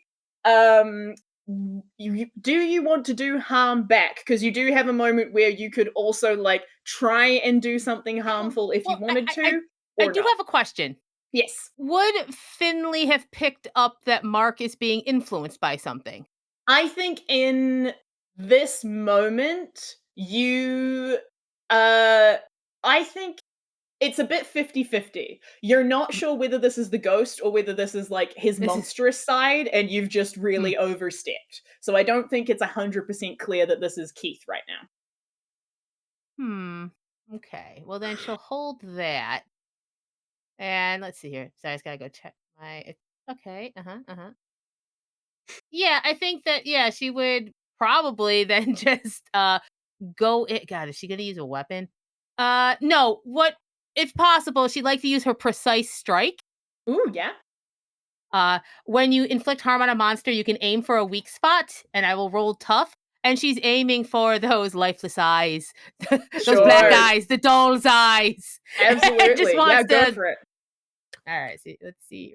Okay. Uh-huh. Uh-huh. Oh, yeah. Oh, hell yeah. Incredible. Is this like with your knife or just like eye jab? I think right now it's just like Okay. fingers. Yeah. Wonderful. I don't need to add the knife damage. Absolutely. So I would say you do get like you can do +2 harm as part of your precise strike. If you would like to do just 1 harm and then you could like effectively blind Marc in this way, I would also let you do that. Yes, I think she's like I was just trying to make a distraction. You were supposed to play along. Absolutely. We have to work on our improv. Just jab Marc in the eyes and you hear him kind of roar backwards a bit. All of the people in your immediate area start reacting and like, clutch your pearls, shocked that there's a fight breaking out, and start like clearing the way. I would say that Esther, 100%, you notice that both of your teammates are scrapping in the middle of the hall, and probably Eddy, you start to like hear those kind of startled shouts from in the theater that like something at least is going down. What would you all like to do? I really thought they would have snapped at me first. Esther's going to go straight for that time capsule on the belief that maybe there's something in there I can destroy that could stop this from happening. Hell yeah, absolutely. I'm gonna say, I guess it's technically investigate a mystery, even though we're in a bit of a more time sensitive situation. But go ahead and roll to investigate a mystery. 7. Okay. You can ask one question from the investigator mystery list, or if you have your own one as well. So I appreciate that we're going a bit over time. I'm sorry. We didn't get I hope it's okay for people. Can I ask what thing in there needs to be destroyed? Absolutely. Well played. Hell yeah. Thank you. You start looking through a bunch of stuff. There is all kinds of just like random. I just tossed them out bits and telekinetically. Yeah, exactly. And you kind of use your own general understanding of magic to try and like find the thing that is probably most important. And as you you clear out almost all of the stuff in here as just like general random crap. Right at the bottom of it, you find a tiny item that for most people would just be completely overlooked. You see crumpled in the corner of the time capsule is a piece of metal that is like a small flat disc that looks you are, I don't know if you're necessarily super familiar with it, but I would say you have the understanding that this is the remains of a bullet that is covered in blood. And you, as you like pick that up, you can feel the kind of like resonance of it, like it is connecting to something in this room. Not to destroy. Do I think I could just wipe the blood off and that would work? Or you would probably need to like magically destroy this in some fashion. You can use your magic to try and like break whatever tether it has to this individual, but you probably won't be able to like smash it mundanely. I will say while you're thinking that over, just a little toddler on stage looking intently at a bullet. Eddy, what would you like to do? I would think that Eddy has like now worked his way from the back and has run out and is like maybe coming out onto the stage with all this alcohol, looking at the crowd and seeing where all this is happening. Absolutely. So I see Finley and Marc fighting, and I see Esther on the stage. Yeah. I suppose We're being very distracting. I don't know what to do, so I feel like this is kind of a pressure situation, whether to go help Finley and Marc or to help Esther. Eddy! I've got this! Eddy, we need Eddy, this is it! I I guess I go to Esther, who's by the time capsule. We Great. need an HR department. That's what I've been talking about. As you head over to Esther, you see her like turn around and look at you, and you see the full crazy possessed grin. You see the full wide eyes, and she is like manically laughing at you with glee as she is holding this bullet up. What would you like to do? I would like to unscrew some of one of the jars. Like, I'll put the crick down, take a jar, and just like take off the top and just splash her with Cool. Hell yeah. with the jar. What the fuck are you doing?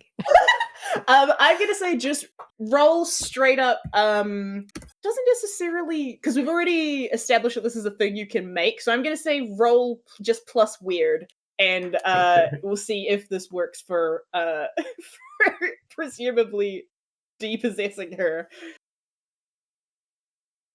So 9. Okay, mixed success. Cool.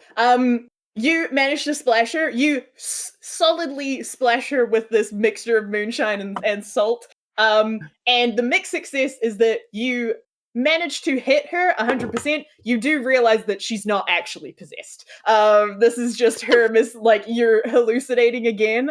But at least you've managed to rule out one weird thing that's going on. And who knows? Maybe it'll help you protect you or boost you in some way later down the line. Marc, what do you want to do as you have chomped on Finley? And she's just jabbed you back in the eyes. Recoil in pain? Is that Sure. a move? Absolutely. Why not? I think it's an advanced move. I will let you know that yeah, it's an advanced improvement. I'm sorry, you can't do it at this level. No. I would say that you can tell that the spirit inside you is like is kind of aware of what's going on the stage, but is kind of fighting between like what it wants to do and your just inherent monstrous nature. It's not as easy to just make you go and do stuff. So, but you can feel that that's what like the spirit is kind of mad about whatever is happening up there. But if you want to just spend some time recoiling, you absolutely can. Finley, while Marc is recoiling, what do you want to do? I think she's like, "What's your problem, Marc? We've done this before."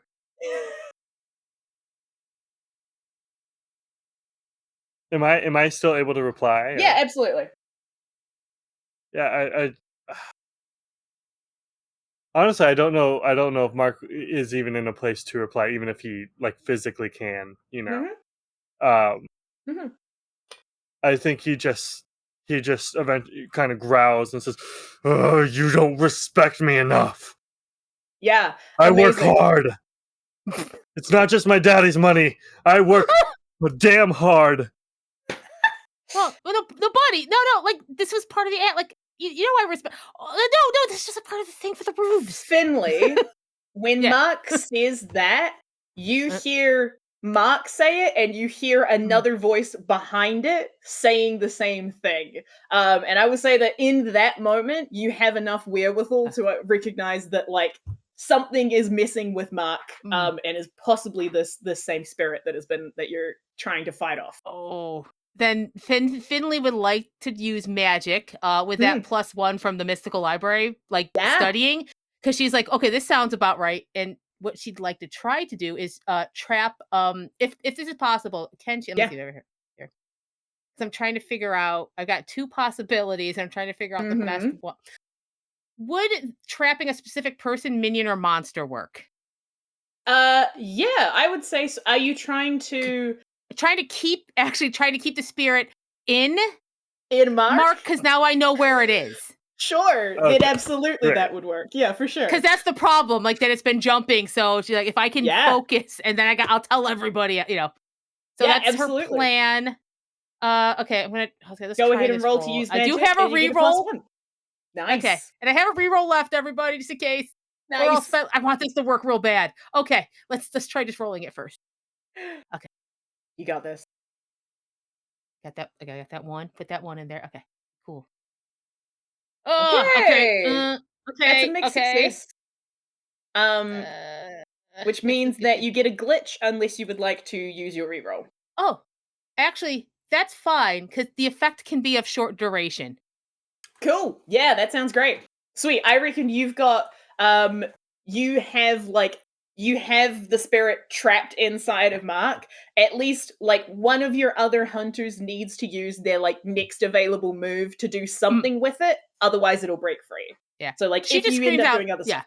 Yeah. Yeah. Well, her whole plan at this point is she doesn't care about anybody else or blowing their cover or anything. Yeah. I think she just shouts out because she knows Esther there and she's hoping Eddy's there. Yeah. Like, Keith and Marc! And she's like sitting on Marc, kind of holding him down. What does it look like when you're like magically containing the spirit? I think that it's like book pages that are just kind of wrapping around. Like knowledge. It's like knowledge. Incredible. No, there's a couple loose pages because she's still a little unfocused. Like it also has her list of, I really need to add that section. We need an HR department. I need to add the revenge section, but mostly like containment. Incredible. Yeah, people are fully starting to freak out now. They're clearing a huge space in the middle of the hall as like magic is actively happening around them, and clearly a dangerous situation has taken place. Esther and Eddy back on the stage. You hear that shout from Finley as Marc is being contained by as much knowledge as Finley can summon. What do you guys want to do? We need to destroy this. How do you want to go about that? Any ideas, Eddy? I guess I have another. Or he looks down at the jars, looks at the bullet, looks at Finley. I'm at the podium. I go to the mic. All right, everybody, I propose a toast, and I start tossing out jars. And I give one,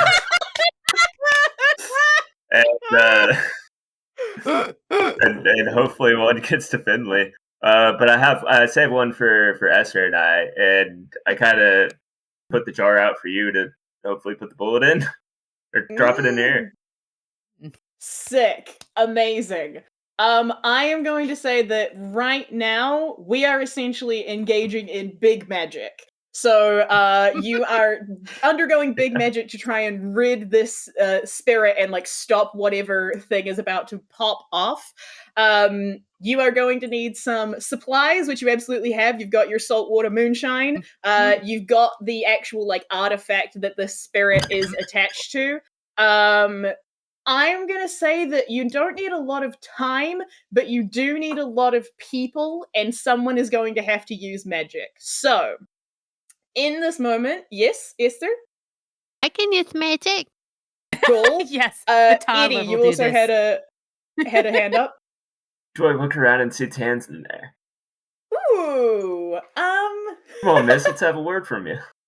Oh gosh. She's like,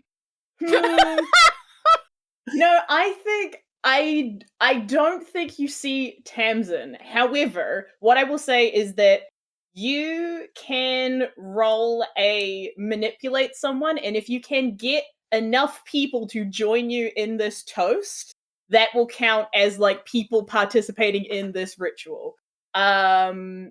Okay, so this will be rolling to manipulate someone, which is plus charm. I will let you have a +1 because I think there's enough people at this party that are like, yeah, we like the moonshine guy, that they're willing to get it on the toast. 100% so.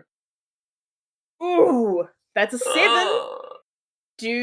Does anybody want to try and help out? I would say if all of you can hit a success on a help out, then you would get that to a complete success. And I will say that, Marc, if you have any like last action that you want to do to try and help this toast take shape, you are welcome to. I do think whether or not it actually mechanically helps or not. Yeah. I do think Marc kind of gains just enough wherewithal to shout, "The ghost turned me into a shark person, help!" Yes. Kind of Marc, covers bases. Yes! I've never seen this before!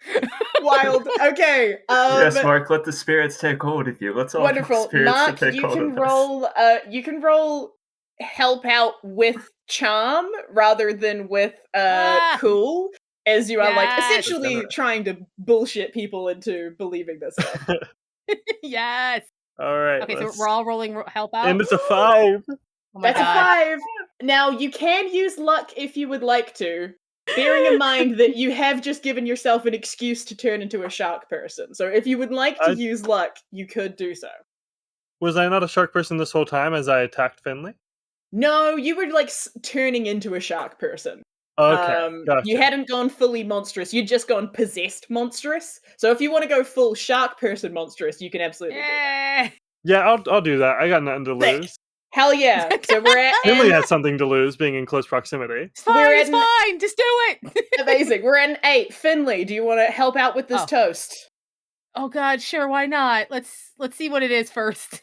Hey, I have one more reroll left. Let me use that last reroll. 1 second. I'm in a weird position right now. There's a lot going on. There's a lot going on. Aren't you on top of him at the moment? Yep. Yes, I am fully on. Okay. A mixed success still gives it a +1. That is, you get some weird attention, which honestly, That's where I'm at right now. A lot of unwanted attention. Esther, we are at a 9. How do you want to help out? I'm gonna call out, it's my birthday! Oh my god. We brought a toddler. In an effort to get them to toast me. Oh, I see! Okay. Sure. It's not my birthday, but... Does Esther have a jar in her little hands, though, of the moonshine? Eddy said he had... Eddy's got it. We're gonna breeze over I'll pull out my 3-year-old sippy with cup. alcohol. It's my birthday! I'll fix this all in the next episode. It's fine. I can spin this. I can spin this. Marc, I can spin this. She's losing her mind. What do I roll? Go for it. Roll to help out. Roll to help out. Yep. Okay, help out. And it's my birthday. Oh. I'm gonna reroll. Very lucky. Thank you, chat, for donating your rerolls. These are coming in clutch. 9. Oh, God. Hey! That's enough to get a complete success. You see the entire, all of the people, you just like chuck bottles of moonshine out to the audience. Everybody, oh yes, absolutely, hydrate. Hydrate from the audience. Happy birthday! Cheers! Amazing. Hell yeah. You see people that have already had their drinks in hand for the rest of the party and people like keen to get in on this sweet, sweet moonshine. All cheers back to you as Eddy raises a toast. Eddy, what are you saying? What are you toasting to in this moment to help complete this ritual and banish the spirit?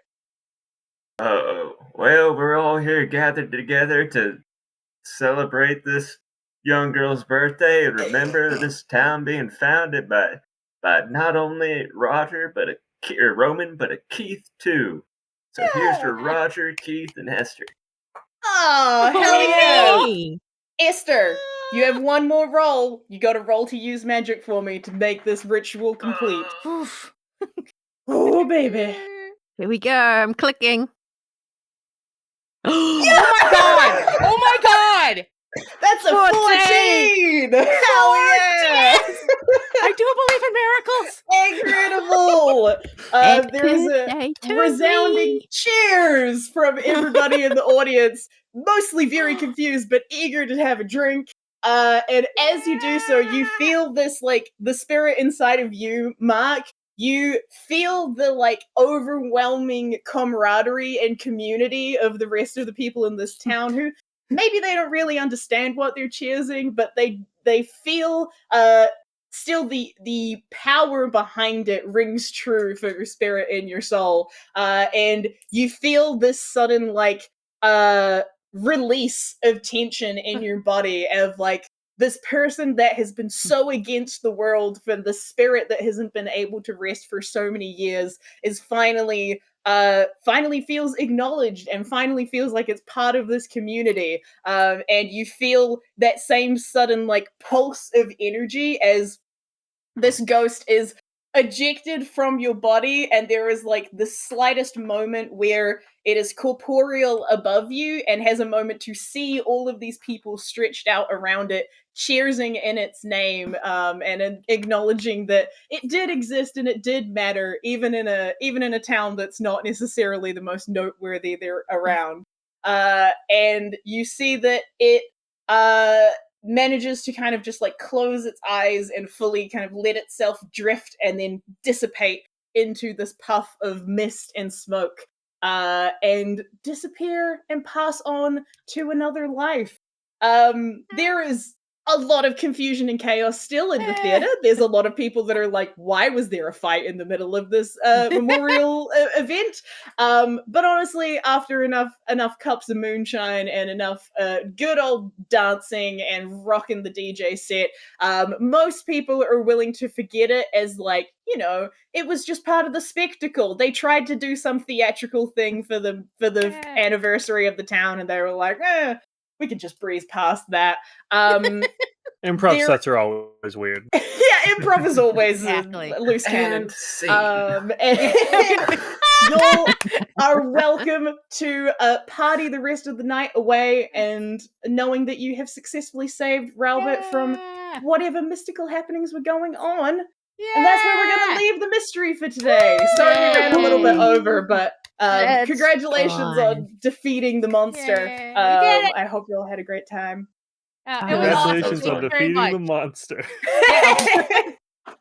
Listen, I'll forgive you Told for the you. bite, and I'll take the chore wheel for a whole week. I'm sorry, Marc. You're not the one that twisted the nipple. That's And, true. That's on. I add Marc and I add Eddy to my shit list. Oh no! Dun dun Dun, dun! dun, dun. That's the end credit scene. Yeah. Amazing. Great job, round. All round. Wonderful. It was a wonderful fantastic work. movie. Thank you. It's That was great. This was super fun. Fantastic. I'm glad you had a Thank great time. That was And thank awesome. you for the invitation, Sero. Oh, Yeah, no it was worries. super Thank fun. you guys Thank for you. joining us, and thank you so much for Ruby who put this all together. It was so fucking Yeah. awesome. Yeah, I had an absolute blast. Thank you all for making such wonderful characters and helping us build a ridiculous story that was super fun to run through.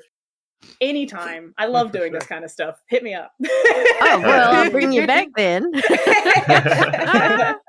Hell yeah. And thank you to Meghan from $2 Creature Feature, and thank you to Loxley from Storybook Ending, and also to Rosi, who we have now proved once again is real. Real. Look at this. Look at this. It's like 50-50 at this point. Didn't Oh, go no. through. That's fun. Thank you to the audience for also joining us and the support you have shown us. All that leaves us to do now is to wave awkwardly while I find the bye-bye screen. This is how we end every stream. Bye. Bye. Bye. Bye. Bye-bye. Bye.